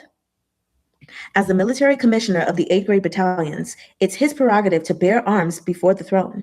The hunt for the crown prince has nothing to do with him. He could simply claim he headed back to the capital for reinforcements upon seeing things go awry. The new emperor is wary of the imperial army. He has taken down the Hua clan, yes, but this is precisely the time he needs the help and cooperation of the 8 great clans. When it comes to this, he is timid. But the longer it drags on, the harder it will be to guarantee the death of Shiguan. Shun Zichuan smirked. As long as Shiguan lives, you will remain Shi-R, second in line, never stepping into the light. At length, Shi Hongxuan asked, what do you plan to do? Shiguan was assigned to the 8th grade battalions in the 4th year of Xiande. In the 4 years since, the Great 8 battalions have received a total of 9 million taels in military funds and provision, yet only 7 million of the disbursement is accounted for. What of the remaining 2 million taels? Shun Zichuan asked. They disappeared after passing through Shiguan's hands. Audits of the account books were always Xue Xiuzhou's job, he continued. Once he checks, he will very likely uncover even more missing funds. Pahn Rugui and Hua Ziqian might have such a large sum for themselves. They are greedy and corrupt, but Shiguan cannot afford to be merely greedy or corrupt. He holds the reins of the 8th grade battalions, whose key task is to patrol and defend Chu-du. If he can explain where the money went, one must suspect him of embezzling funds to raise and pay his own private army under the aegis of the 8 great battalions. His own private army? A chill ran down Shi Hongxuan's spine. He stands at the bedside of the Son of Heaven. What other reason is there for him to raise such an army? Shun Zichuan said. No way! Shi Hongxuan vetoed it. He wiped sweat off his face. Do you think me mad? If it's only a question of associating with the Hua faction, he's the one who dies. But if it's treason, my whole family dies. This is a crime punishable by extermination of the entire clan. Shen laughed aloud, then lowered his voice. A change of sovereign brings a change of ministers. This is a precious opportunity for you to distinguish yourself before the new emperor. Xiu-ANNE is giving you his life as a congratulatory gift for your promotion. You want me to... Shi Hongshuan stared at Shen and burst out laughing. You truly are ruthless. The Empress Dowager has saved your life twice. You really have no regard for the kindness shown to you. Kindness, huh? Shen picked up his umbrella. It's not too late to repay it after the kill. Besides, this is a power game between Xiao and Hua. What does it have to do with me? With that, he opened his umbrella, nodded to Shi Hongshuan, and stepped into the rainy night. Shi Hongshuan was left alone on the veranda, watching Shen disappear. When he touched his back, he found it drenched in cold sweat. A few days later, the Court of Judicial Review began the serious trials of the autumn hunt. Jiang Xie, the chief minister of the Court of Judicial Review, served as the presiding judge, while Hai Liang-yi served as the overseeing supervisor and Xue Xiu-zhou as assistant judge. This was a major case examined and prosecuted by the Chief Surveillance Bureau, submitted to the Court of Judicial Review with the criminal charges of formation of political factions, embezzlement and corruption, and endangerment of the state. Of these, the charge of formation of political factions caused some small panic among civil servants in the six ministries. All those who had paid visits to the Hua Manor or had received recommendations from Hua Zetian and Pahn Rugui found themselves in a precarious position. Countless officials scrambled to submit memorials criticizing Hua Zetian and Pahn Rugui, each hoping to avoid implication with an impassioned statement of loyalty. Unfortunately, memorials of any kind gave Li Jianheng a headache. He had never been one to sit still for long periods. Even so, he didn't dare mess about during a time of national mourning. He had seen the way Hai Liang-yi confronted Hua Zetian that night, and was, as a consequence, very much afraid of the man. Secretariat Elder Hai was rigid and inflexible. His neatly trimmed beard always hung properly before the second clasp on the front of his robe. His crown was always perfectly placed, and his hair meticulously combed. During the dog days of summer, he would never let his robe hang open, even in his own home. And in the coldest winter months, he would never warm his hands in opposite sleeves when going to court. When he stood, he was a tall pine tree high on a mountain ridge, and when he walked, he was the swift wind blowing through a tranquil valley. He was never sloppy in his work and could listen attentively to details of a case for 3 days and 3 nights without showing any sign of weariness. Li Jianheng spent all his days fooling around. He went weak at the knees at the sight of upright and scholarly ministers like this. But because of the Hua faction case, Hai Liang-yi was constantly seeking him out to report various details. Li Jianheng had found the dragon throne in Mingli Hall so hard that his behind hurt from prolonged sitting, so he ordered several layers of soft padding. When Hai Liang-yi saw it, he roundly chastised him, advising him to be steadfast in character. I don't think there's any wrong with giving himself a little cushion. Clearly, this guy is very righteous seeming, but let's continue reading. The heady thrill of having power within his grasp was fleeting as a flake of snow. What had followed was an avalanche of responsibilities. Li Jianheng found it difficult to keep up with the nerve-ending morning court sessions. Li Jianheng found it difficult to keep up with the never-ending morning court sessions. He looked down every day from the dragon throne, yet often didn't understand what the people below him were arguing about. No money? Collect taxes then. Kill some corrupt officials. That way the money could be recovered, no? What's there to argue about? I don't think it's that simple, but okay. Li Jianheng didn't dare reveal these innermost thoughts. He feared Hai Liang-yi and feared even more these civil servants and military commanders. He didn't understand what they fought over or why the Hua faction could not be executed immediately, and least of all, why the Empress Dowager was sending him snacks every day. Well, don't eat them! He curled up on the dragon throne as if this was all merely a dream. Is His Majesty ill? Xiao, on his way to answer a summons, entered the palace and ran straight into an imperial physician outside Mingli Hall. His mind is plagued with worry, and the autumn chill has gotten to him, the physician said. When you see His Majesty, you must counsel him, my lord. Chr-yeh set Wolf's Fang aside before striding into Mingli Hall. Jianheng had just taken some medicine and was staring into space on his settee. On hearing that Chr-yeh had come, he hurriedly slipped on his shoes and called to him. Zhi-ANNE, Jianheng said. You're just in time. The bakery will be sending some silk-nested tiger's eye candy later. You should try it too. We had it at that official's banquet a few years ago. Chr-yeh kowtowed. Thank you, Your Majesty, for the gift. His emperor's robes draped around him. Jianheng went silent for a moment. Take a seat, Zhi-ANNE. Chr-yeh sat, and those serving at the sides of the hall withdrew. Jianheng stood and restlessly turned in several tight circles on the spot. Zhi-ANNE, why aren't they beheading Hua Ziqian yet? The Court of Judicial Review is talking about a retrial. What more is there to try? Ugh. The Court of Judicial Review has to triple-check every case, Chr-yeh explained patiently. This is the rule to prevent miscarriage of justice.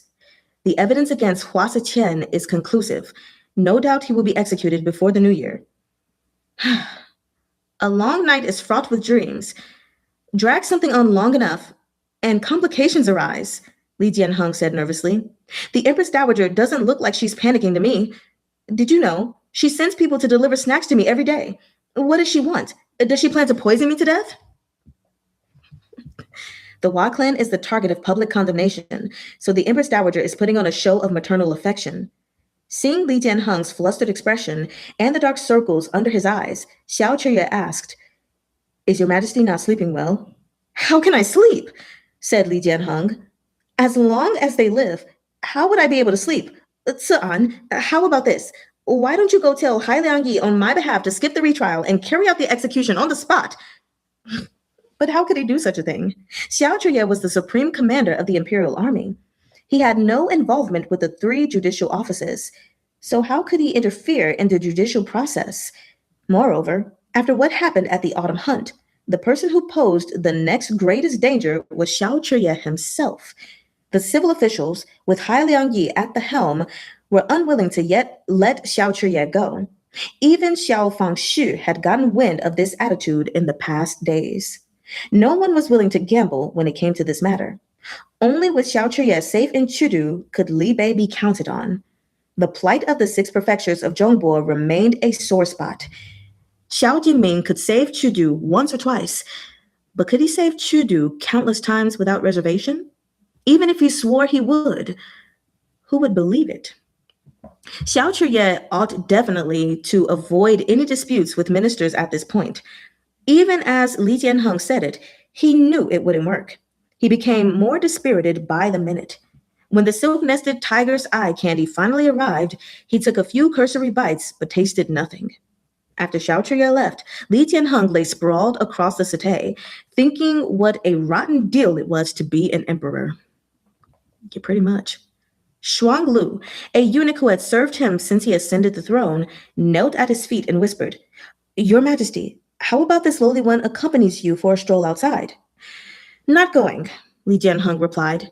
We're tired. The eunuch suddenly seized upon an idea. Then why not invite Miss Muzhu to play the pipa? Jianheng turned over and glanced toward the open doors of the hall. Seeing no one, he asked, hesitant, Seems inappropriate, no? The nation is officially in mourning. Besides, she's still in Pahn Ruguy's manor.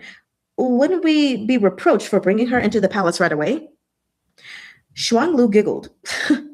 Your Majesty, you are the emperor. You have the final say within the palace. How would those outside officials know what we in the inner palace are up to? We'll do it on the sly. Li Jianheng instantly felt his spirits soar. He set aside the candy and asked, Secretariat Elder Hai won't know? No one will know. Lies. Shuang Lu shuffled forward on his knees. You are our master, not him.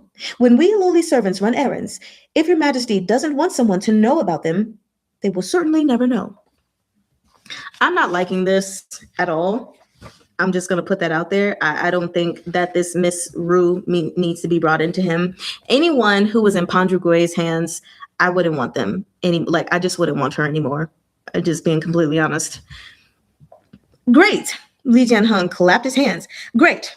We finally have an opportunity. Huh. Go quickly. The sooner the better. Bring Muzhu in. Since Pahn Rugui is about to die, remaining in that compound will only bring her bad luck.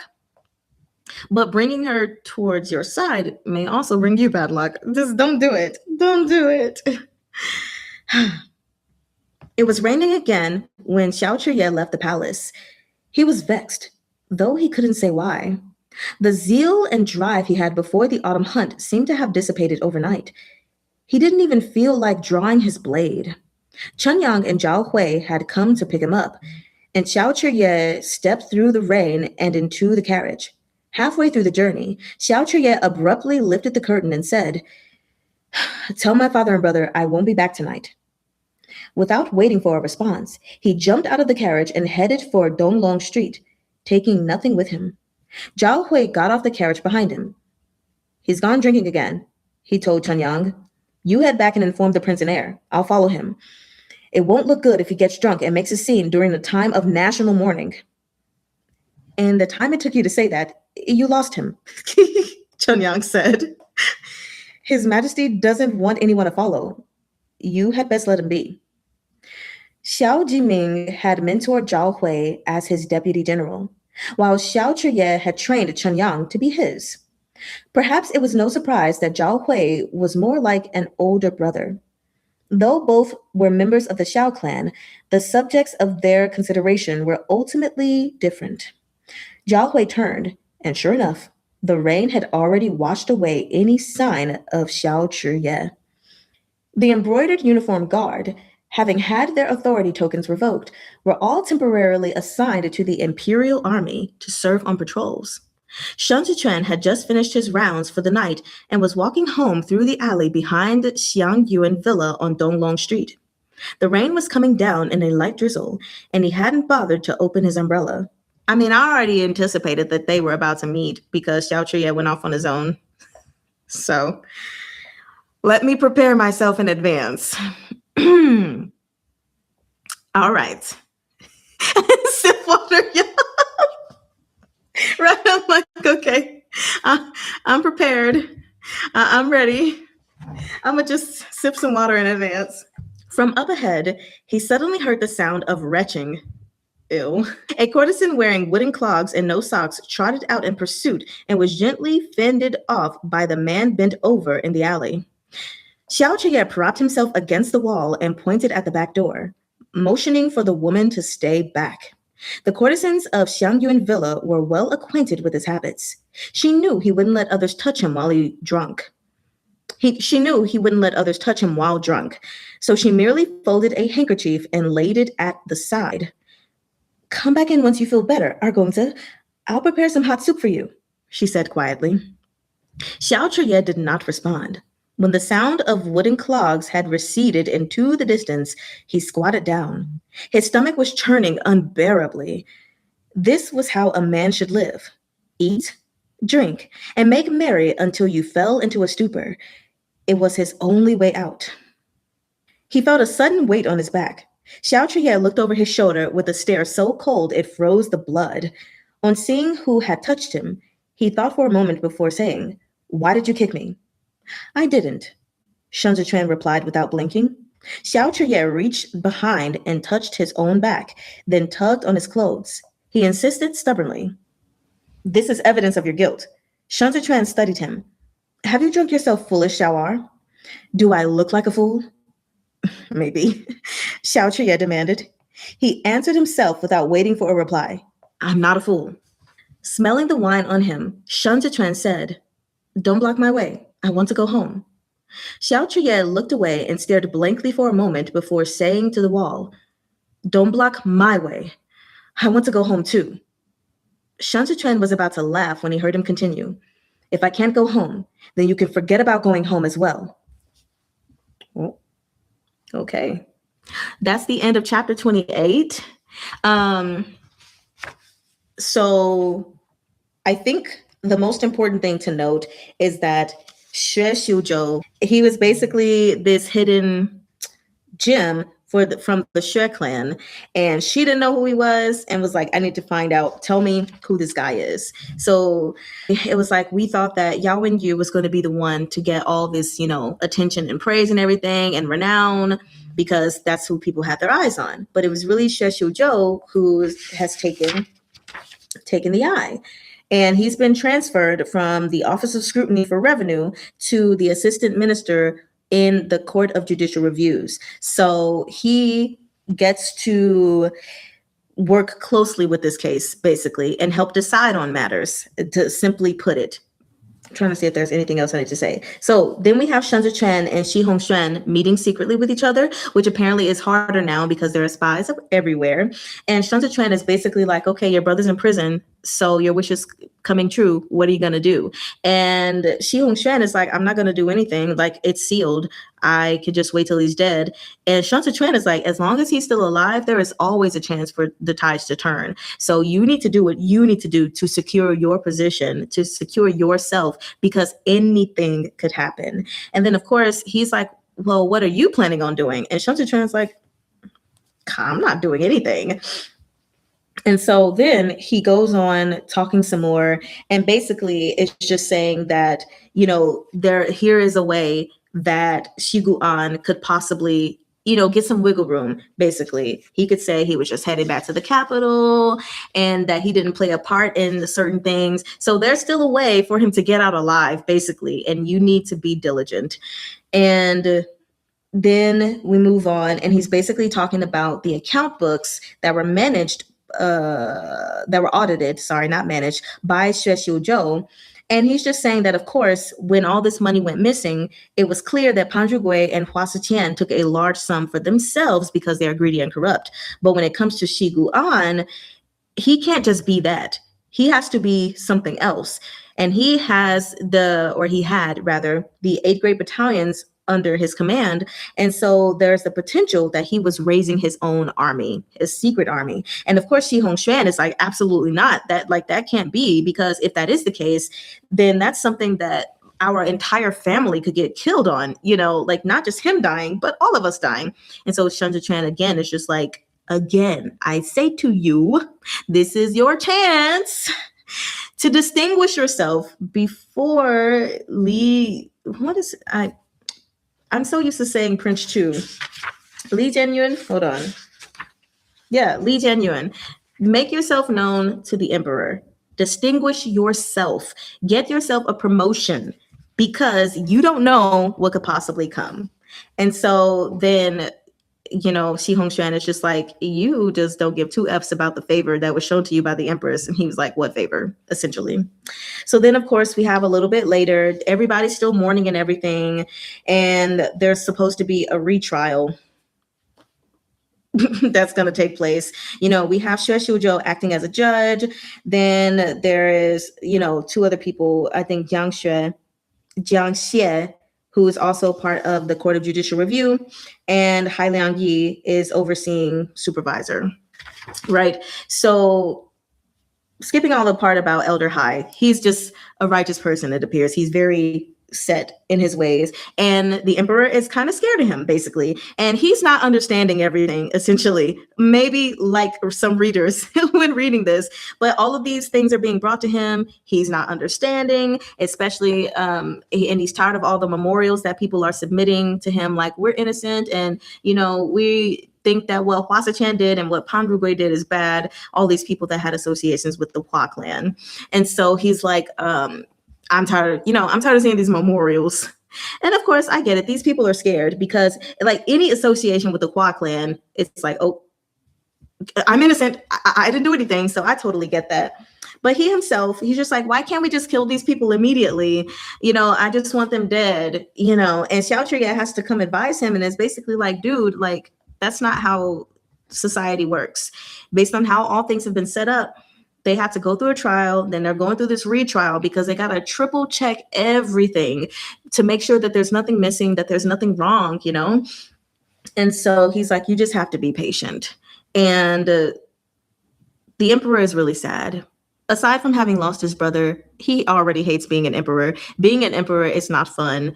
And it's like a huge curve, a huge turn from his previous life of just being idle and enjoying himself, having fun. He's not getting to do that anymore. So it's just interesting to see like the stuff that he's going through emotionally, right? So anyway, his eunuch says, let's bring Pahn Ruguy's concubine to you. Bad idea. He should go with his gut when he was like, isn't that inappropriate? I think he should just go with his gut on that, but whatever. So then after that, Xiao goes off on his own. He gets drunk, runs into Shen. Okay, boom. That's the end of that chapter. So, understood? Understood.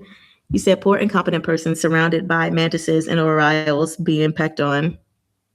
Yeah. It's like, you're going to have to become competent. You're going to have to get it together. So that brings us to chapter 29, which is entitled Fate. Ah, Shen said. That wasn't the response Xiao wanted. What response did you want? He looked back at him and asked, why aren't you arguing? You want to argue with you? Shen opened his umbrella. I have neither family nor friends back there. Why would I want to return? Chr-yeh picked up the handkerchief and wiped rain off the back of his neck before rising. Right. They already got rid of the prince of Jianxing's manor in Duanzhou. Being who you are, you'll be cursed by the whole prefecture if you go back. In this life. Here, Shen looked at Xiao quietly for a moment. You will suffer for being born into the wrong family. Xiao didn't look at him as he brushed away raindrops on his forehead. Then why are you still alive? Shen smiled. Millions of people want me dead, but how could I rest easy if I bow to the wishes of others? If you want to survive, you should have remained in the temple of guilt. Taking 2 steps to avoid the puddle on the ground, Shen answered, if I remained there, you would still try to see me executed. Xiao, even if you try to hide it, you are used to looking down from above. You are no different from the people who look down on you today, though all those eyes must agonize you. He laughed and patted Xiao on the back. I seek to live. You seek to die.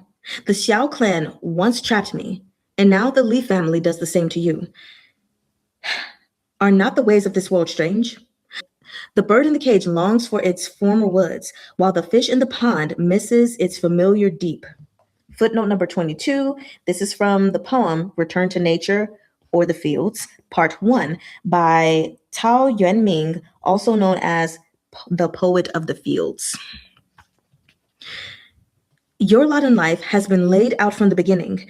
If you can't go home, you are nothing but a husk, with nothing but hollow aspirations.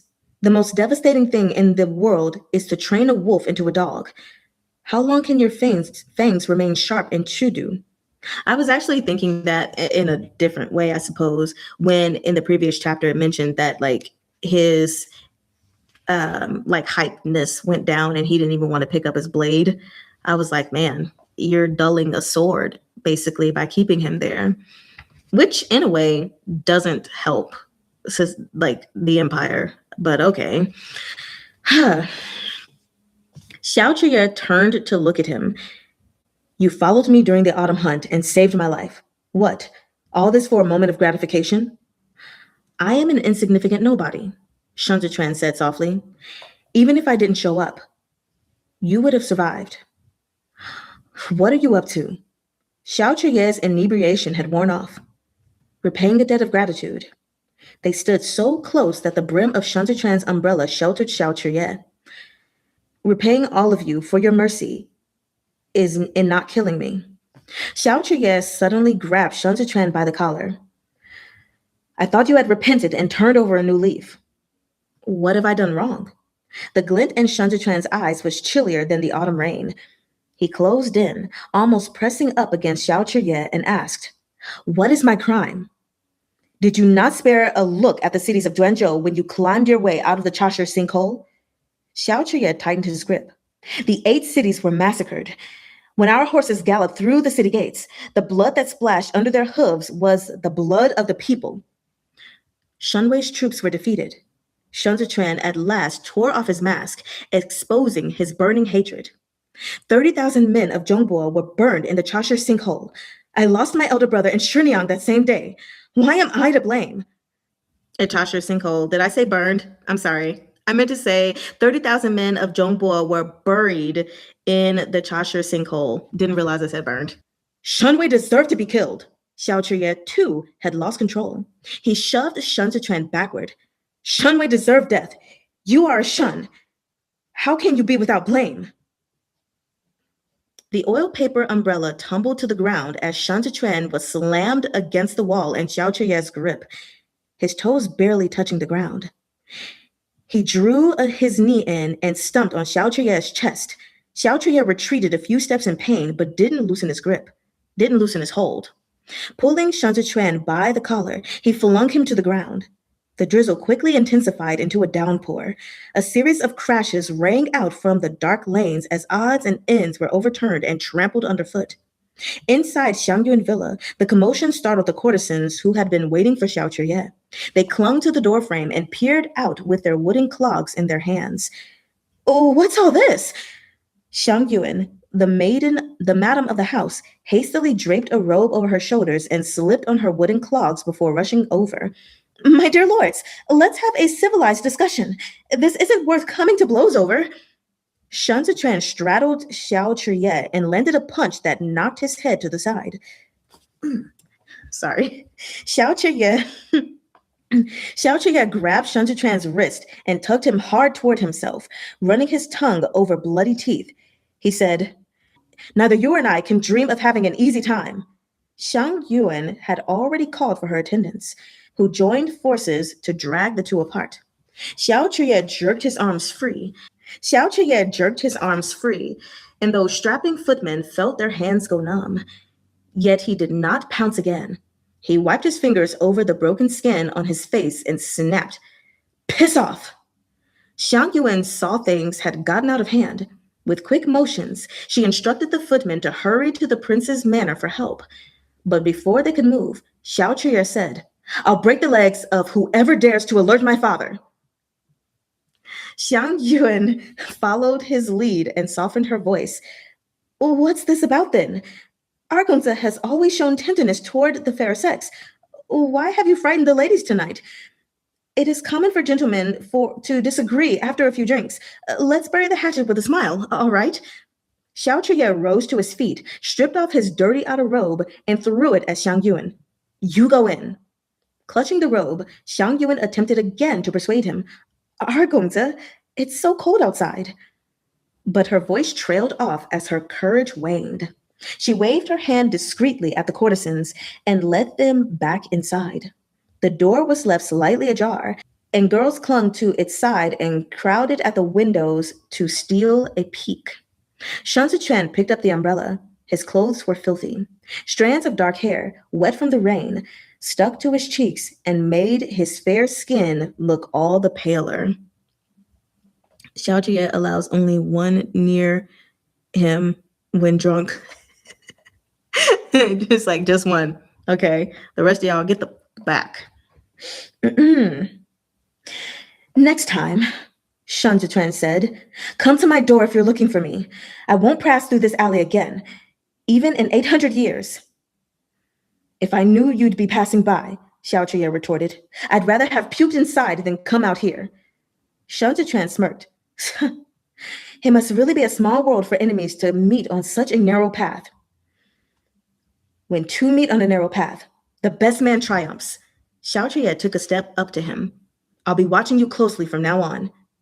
You can hardly look after yourself, yet you still find time to worry about me.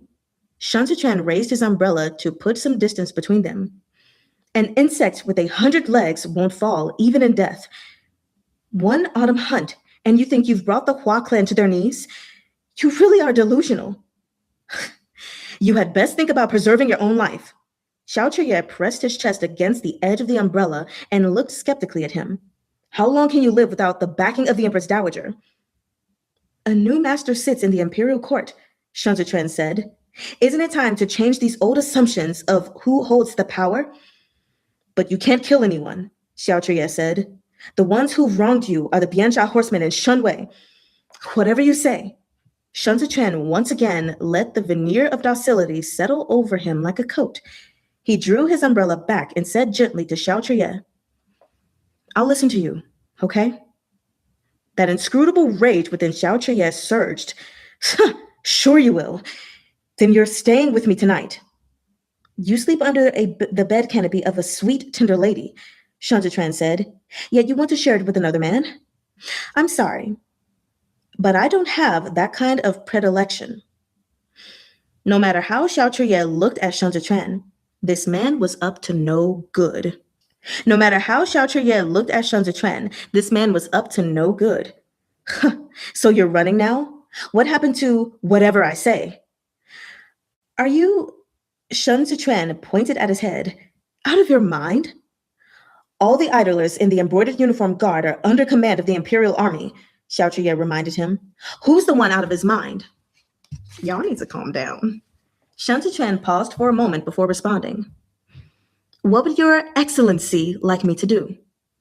The red imprint of Shun fist was still stark on Xiao-Chiyeh's cheek.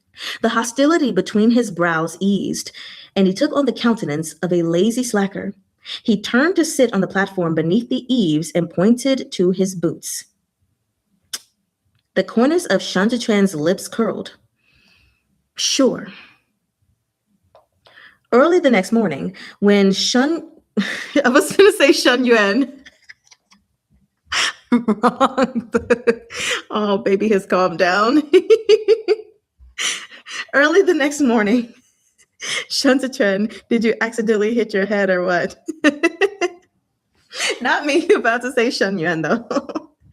Early the next morning, when Chun Yang came to retrieve Xiao, he was stunned to see Shun hugging Wolf's Fang at the entrance of Xiangyuan Villa at Donglong Street. You see? Shun who had been leaning against the door, straightened and bowed a greeting toward Chun Yang. Chun Yang instantly had a bad feeling. Shun, what is the Scarlet Cavalry doing here? Jile remains in prison and has not yet been sentenced, Shun said. The embroidered uniform guard is temporarily serving as part of the Imperial Army under the Supreme Commander's orders. Taking in his calm mien, Chun Yang felt a chill down his spine. He dipped his chin in a slight nod and bounded up the stairs. Shun watched him go up. At the same time, Xiang Yuan was coming down with the hem of her skirt in her hand. You haven't eaten yet, right? She asked sympathetically. You haven't changed out of those dirty clothes of yours either. Ling Ting, a woman upstairs, leaned against the railing and said wearily, Why are you still calling for Ling Ting? The girl's already paid her debt and been redeemed. It dawned on Xiang Yuan as she spoke. Well, I've gotten used to calling for her. Bring some food for this gentleman from the Scarlet Cavalry. Upstairs, Xiao was sprawled on the settee, sleeping, with no one to attend him. Chun Yang entered and called softly, My lord? Xiao groggily buried his face in the blanket and dozed a moment longer. Then he suddenly sat up. Why are you here? Where's Shun Lanzhou? He's keeping watch downstairs. Your Excellency, what happened to your face? Chun Yang asked in astonishment. Got punched while I was hunting. Xiao stood and stretched his shoulders and arms. Did Daga ask you to come for me? It was his lordship the prince, Chun Yang clarified. We received information early this morning. Biansha horsemen raided the Sha-chu trade market last night. We need to enter the palace to discuss this matter in detail. Secretariat Elder Hai has convened the Ministry of War and the Ministry of Revenue. Libe will have to deploy troops again. Xiao gave his face a cursory wipe with some water and stepped out the door. As he descended the stairs, he saw Shun Zechuan standing with a courtesan. He strode down the last few steps and reached over them to grab a small plate, then tossed a pastry into his mouth. Punched by an eagle or a fox. First thought when he wakes, where is he? Shun Zechuan looked up. Slow down. No one can save you if you choke. Xiao swallowed the mouthful and grinned at him. Slinging an arm around his shoulder, he led him outside. Oh, Lanzhou. Shun Zechuan stared at him. Why do you hold a grudge overnight? I mean, he has every right to do so. Okay. Xiao asked wistfully. After a good night's sleep, I've forgotten all about it. Come on, Argonza will take you to have some fun.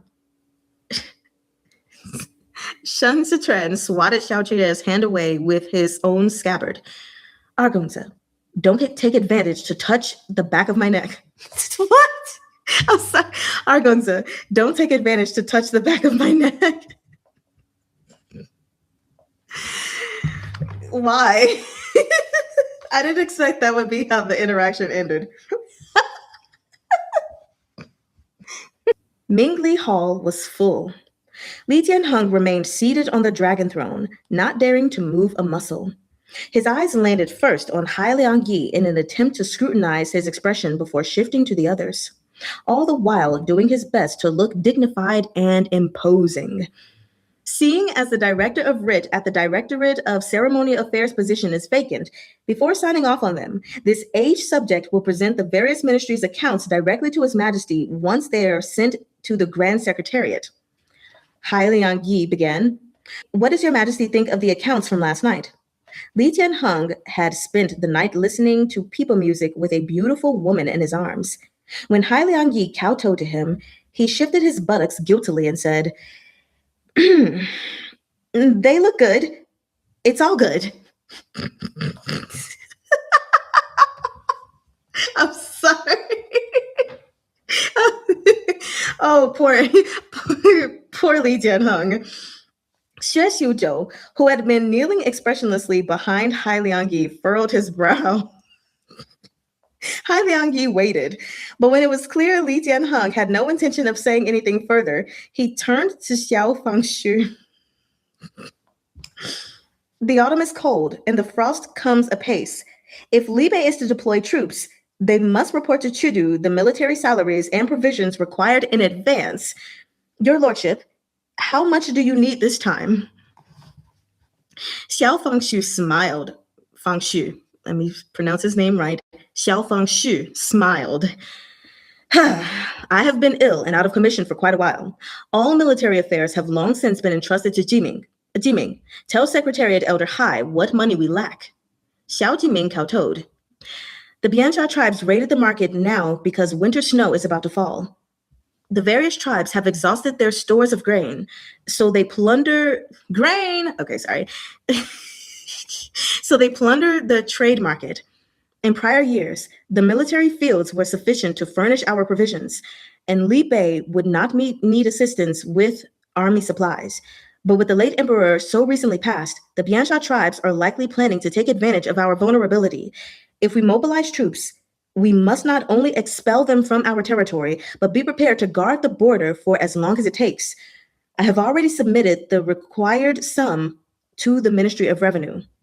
The newly appointed Minister of Revenue produced the memorial, and Shuanglu presented it to Li Jianheng. Li Jianheng looked at it for a moment. 1,200,000 taels. What's so hard about that? What's important is that our soldiers don't go cold and hungry. I agree. That is most important. The Minister of Revenue, Qingging, looked embarrassed. Your Majesty may not be aware, but we have yet to make up for last year's deficit.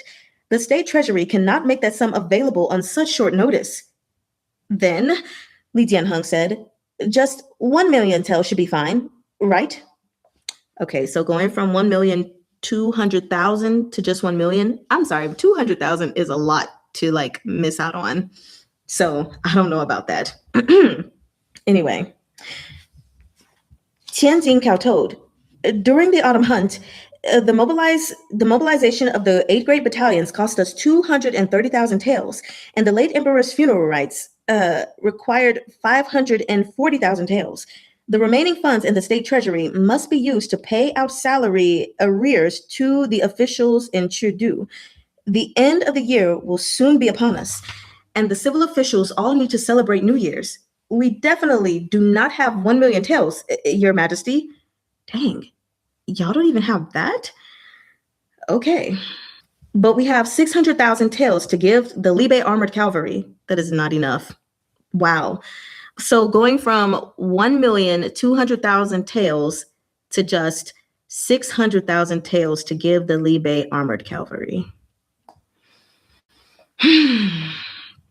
Li Jianheng truly never expected to be poor as an emperor. He had wanted to do Libe a favor, and in doing so, placate Xiao. Who would have thought he would be so broke? This sudden revelation put him in such an awkward spot, he wanted to dig his way around the table. Instead, he mustered a few vague sounds of acknowledgement. A rush fell over Mingli Hall. It was Xue Xiuzhou who spoke up. Your Majesty, this humble subject has a suggestion. Li Jianheng looked at the man as though he was seeing a savior. Speak, please speak. So, when the Hua faction was in power, they put a price on sinecures and welcomed anyone who could pay up. Xue Xiuzhou began. The ice respects bribes they collected every year were large sums, and Pahn Rugui took advantage of loopholes in procurement to blatantly amass wealth for himself. Both men are now in prison.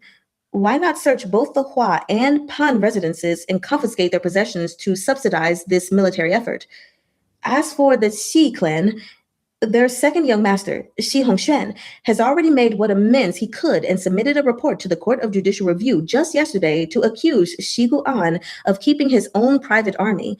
He even leased out the Xi clan's residence in Chudu to repay the money that went missing within the 8th grade battalions while Shiguan was in office. That's very smart. When Li Jianheng heard this idea of raiding the residences, he instantly showed interest. He said, eager, sure, we've long been wanting to do this. Hai Liangyi hesitated. This would be inappropriate. The Court of Judicial Review's retrial has not yet concluded. How can we bypass the law to mete out the sentence? It's an emergency, Xue Xiuzhou countered. We don't have a choice. Chudu may wait for the retrial, but the Biansha horsemen will not. We cannot let the Libe armored cavalry fight a war on empty stomachs. I agree. Hai Liangyi still wavered, but Li Jianheng had already given his approval. When they finally left the hall, Xiao Jiming asked Qi Juyin, who had been silent the whole time, how was the Bianjuan commandery holding up? Qi Juyin looked at the rain beyond the eaves. As long as Lu Guangbai is in Bianjun, the Biansha tribes will not make a move there. But Libe is lacking a chief commander, which makes things tricky for you. Xiao Jiming stood for a moment and sighed. Talent on the field is hard to come by. Regardless of what passes in Chudu, it's the duty of commanders and generals to protect their home and defend their country, Qi Juyin said. Jiming, the talent is hard to come by, but it is even more difficult to cultivate. Libe is an important fortress guarding our Great Zhou's frontier. It needs a successor. It will only damage you to hold off on your choice any longer. Each and every one of them had aspired to be a valiant general of the land, an impregnable fortress of the Zhou Empire. But even generals would eventually age. Tethering the lives of an army to one man could be overlooked for a few years, but let it continue for a decade, or worse, several, and the Libe armored cavalry would turn into a force that could not go on without Xiao Jiming. Last two paragraphs. If the Libe armored cavalry were to lose Xiao Jiming one day with no clear successor to the command, what would become of this army and its sterling reputation that had reigned supreme on the battlefield for decades? I know you have high hopes for Aye. Qi descended the steps and turned back to look at him. But he is destined never to fly out of Chuju. Do you think he hasn't noticed the regard you hold for him all these years just because you never spoke of it? The more expectations you have for him at home, the more agony he'll be in. Libe is not his wings, but his cage. Jiming, you and I have been friends for many years. Let me give you a word of advice. Choose someone else. Interesting. So a lot more politicky stuff happening. Since I said a lot of more, might as well botch the whole sentence. A lot of more politicky stuff happened in this chapter. So let's try to go over that really quickly before we end. Okay. So chapter 29, Fate. Oh yes, we still have, Xiao Chiye and Shen in the night talking. And then eventually, Shen is just like, a lot of people want me dead, but I won't die so easily. Period.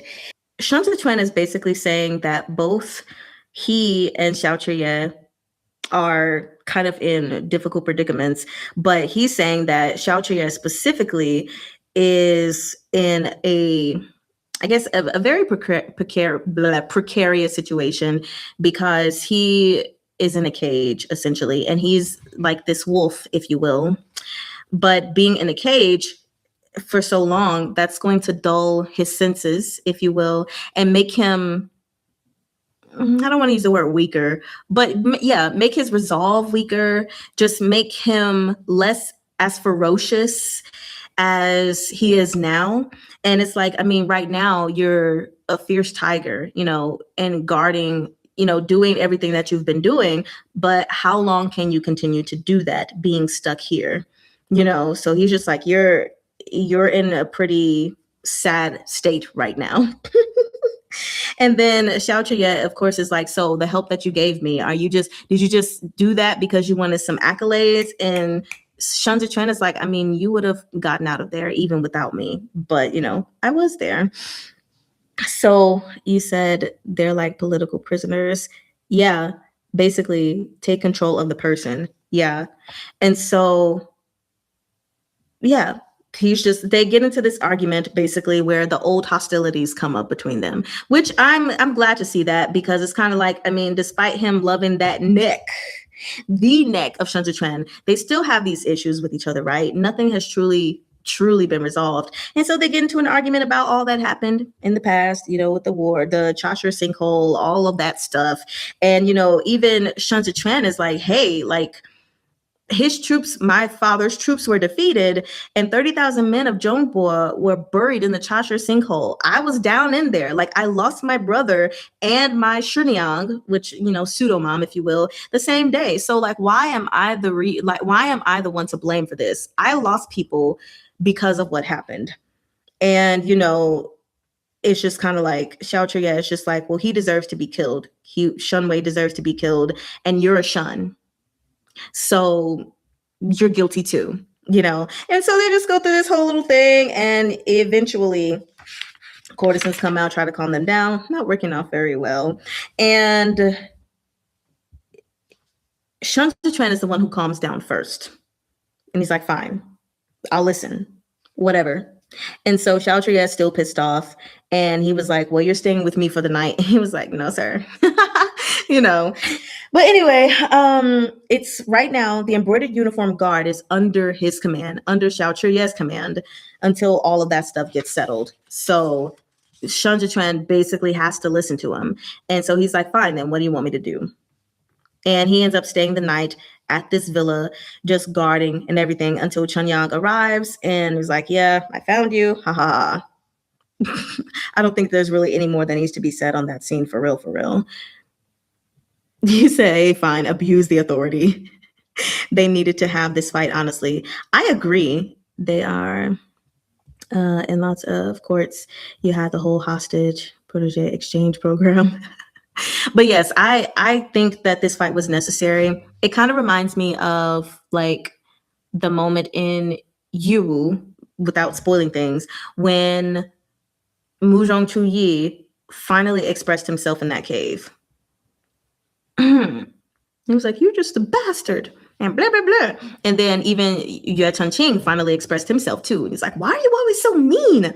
Like it was like it's sucky, yes, but those things needed to happen. And so here in this moment, seeing them finally like let out their grievances and stuff, it needed to happen because yeah, Shun Zechuan is a victim here as well. Like he's guilty by association, which isn't fair to him, you know. But at the same time, Xiao has his grievances as well for how everything turned out. And it's like if he can't vent his anger on Shun Wei because he's dead, who else is he going to vent it on? And this Shen Chu fan rainbow communication. Yes. But I love it when he shows his true self as well, instead of having like I do like the calm demeanor and everything as well, because he's playing, he's playing the game. But at the same time, I think it's great.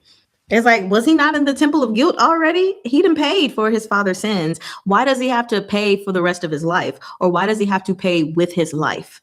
He is already paid, So anyway, yeah, I agree, NFS. So then we get to Chen Yang telling him that the Biansha horsemen have raided the Shaqiu trade market last night. And so they have to go to the palace to discuss all of this in detail, figure out what they're going to do, basically, because Li Bei is going to have to deploy soon. In Mingli Hall, we have Li Jianheng sitting on the dragon throne, hearing about all of this. So let's go through this again. Hai Liangyi is basically saying that there is a position is vacant in the writ at the Directorate of Ceremonial Affairs. And before signing off on any of that stuff,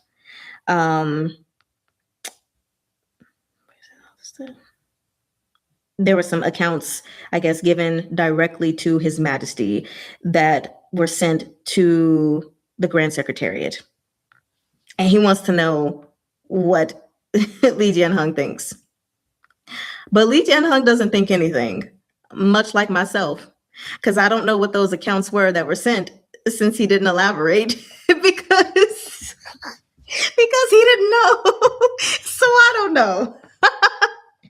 Anyway, poor little boy. I mean, not boy, man. Poor little man. He's just like, I didn't ask for this. Like, please bring my brother back. Let him do this anyway. So anyway, we have Hai Liangyi saying to Xiao Fangxu, sorry y'all, basically like, tell us what you need to deploy their troops. What money do you need? We'll give it over to you. Well, he didn't say we'll give it over to you, but he should just let us know, because we need to know this stuff in advance. And he's like, man, I've been sick and out of commission. Just ask my son, Jiming. He's the one who's over this. So then Jiming, tells them what exactly happened, why the Biansha tribes have raided the market at this specific time. They are doing it because the emperor passed away and things are very vulnerable, So, and winter is coming, like snow is coming soon. So apparently this would help them. Let me see. Okay, so yeah, in previous years, the fields, like the ground, was good enough to furnish their provision. So I'm guessing like even they could grow things if they wanted. He said winter is coming. Brr. So it's like in the past, they may have been able to grow crops and stuff to help, I'm assuming, is what this is saying. But snow is coming. So like that's going to make things harder. And they will need assistance with army supplies. Like that was something they didn't need before, but they are going to need it now. Yeah, military fields. I know it's the military fields, but I was saying like literally like the ground, like where they're staying and everything was good enough to like take care of the things that they needed. Okay, yeah. So he's saying not only do they got to get rid of the Biansha tribe, but they have to stay at the border. obviously. And so he gave his sum. And at the end of the day, the thing is, the sum cannot be given because the money is not there. So then a brilliant idea comes up from Xue Xiuzhou, and he's basically like, let's just raid Huasiqian's and Pahn Ruguy's residences, collect all of their possessions, and subsidize it for the army, for the military. Let's just do it that way. And of course, someone else was like, we can't do that because the retrial hasn't been done. And he's like, we don't have another option. Like, this is an emergency. Our army needs to eat, because if they don't eat, they can't properly defend. And then where does that leave Great Zhou? So it's kind of like, screw the retrial, go confiscate their possessions. And the emperor already said, yeah, so that's just is what it is. No one can brook any argument there. And then, of course, Tiju Yin says that with Lu Guangbai and Bianjuan, the Biansha tribes aren't going to make a move just yet, but Li Bei needs a chief commander. Like, it can't be Xiao Jiming anymore, and he needs to choose someone, and it's better that he doesn't choose his little brother. That is what we have for that. Hopefully that was understandable. I'm probably going to have to listen to it again just to make sure. But yeah, that is the reading for today. I cannot go on. As much as I thought to myself, oh, I would love to read just like one more chapter. I can't. I can feel when my gusto is gone, and it's gone. So at least like my verbal gusto is gone. If I could read this in my head, oh, it would still be there. Like, I could keep going. So anyway, I hope you all enjoyed today's session. I feel like it's very easy to get through chapters in this book. That is something that I will say, though. Just like reading, like we're on page 304, and I feel like we were just on page 13. Like, does it feel that way for anyone else? It's like, dang, we just started, and now we're on page 304 out of 418 pages. 418, right?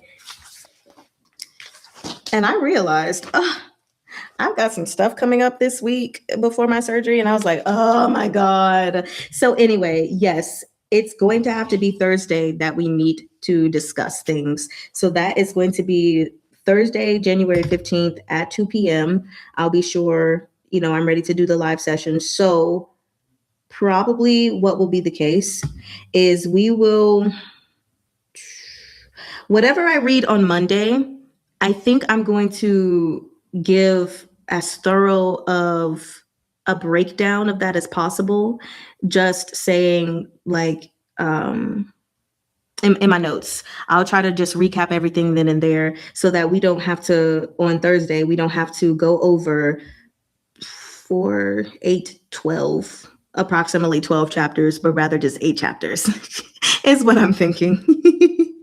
So, but yeah, I'll break down that as much as possible. And that way on Thursday, we can just, and then you guys will be getting chapters on Friday. I'll be gone for my surgery though. So I think whatever chapters are released on that Thursday as well, I'll give as thorough of an explanation as I can afterward, and the ones for what releases on Friday. Because whatever chapters are released on Thursday, we're not going to talk about them on Thursday. Yeah, since there won't be like a volume 1 recap, I really don't think there's the need for one, since we have met to talk about it, in one discussion, and we have another one coming up. I feel, at least you guys tell me what you think, but I will say, if a recap is something that needs to happen, it's not going to happen for some time after my surgery.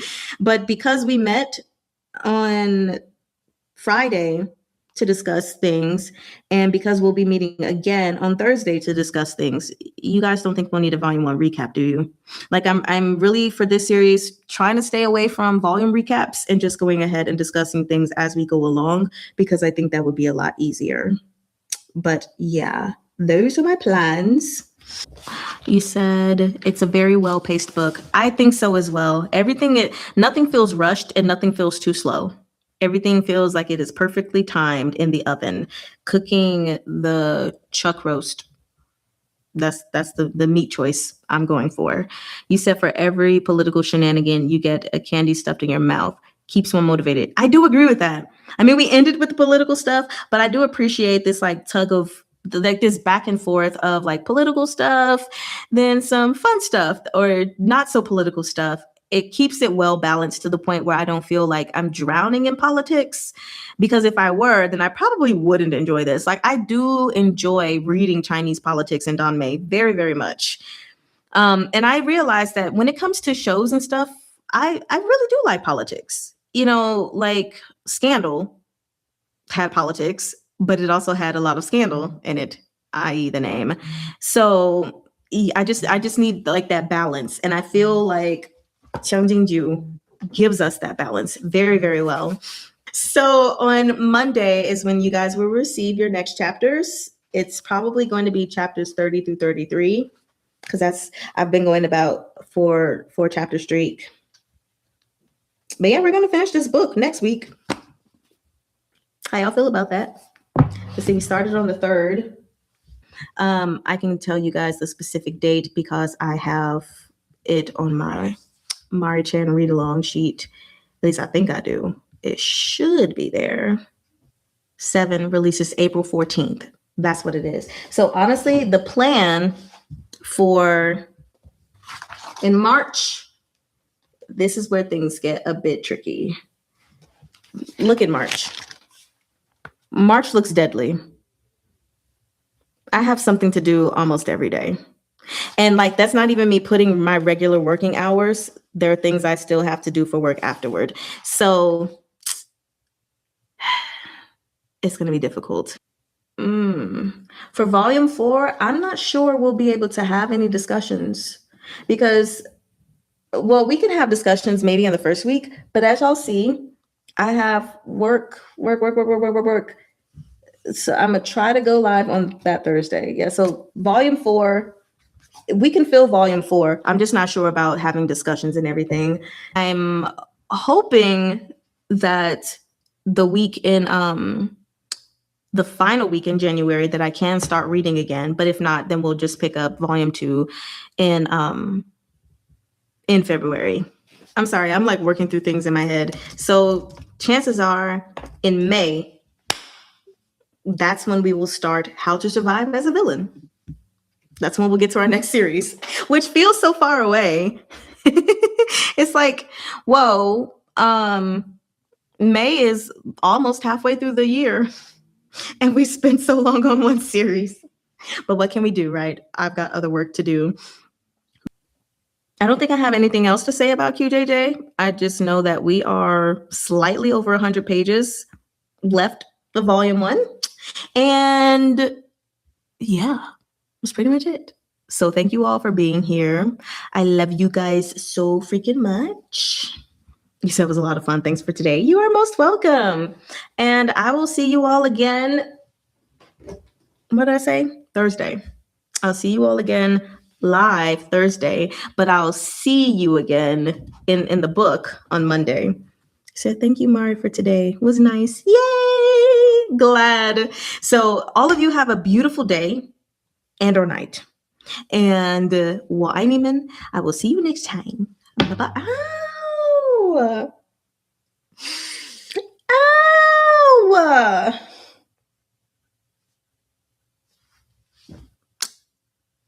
Bye-bye. Gosh.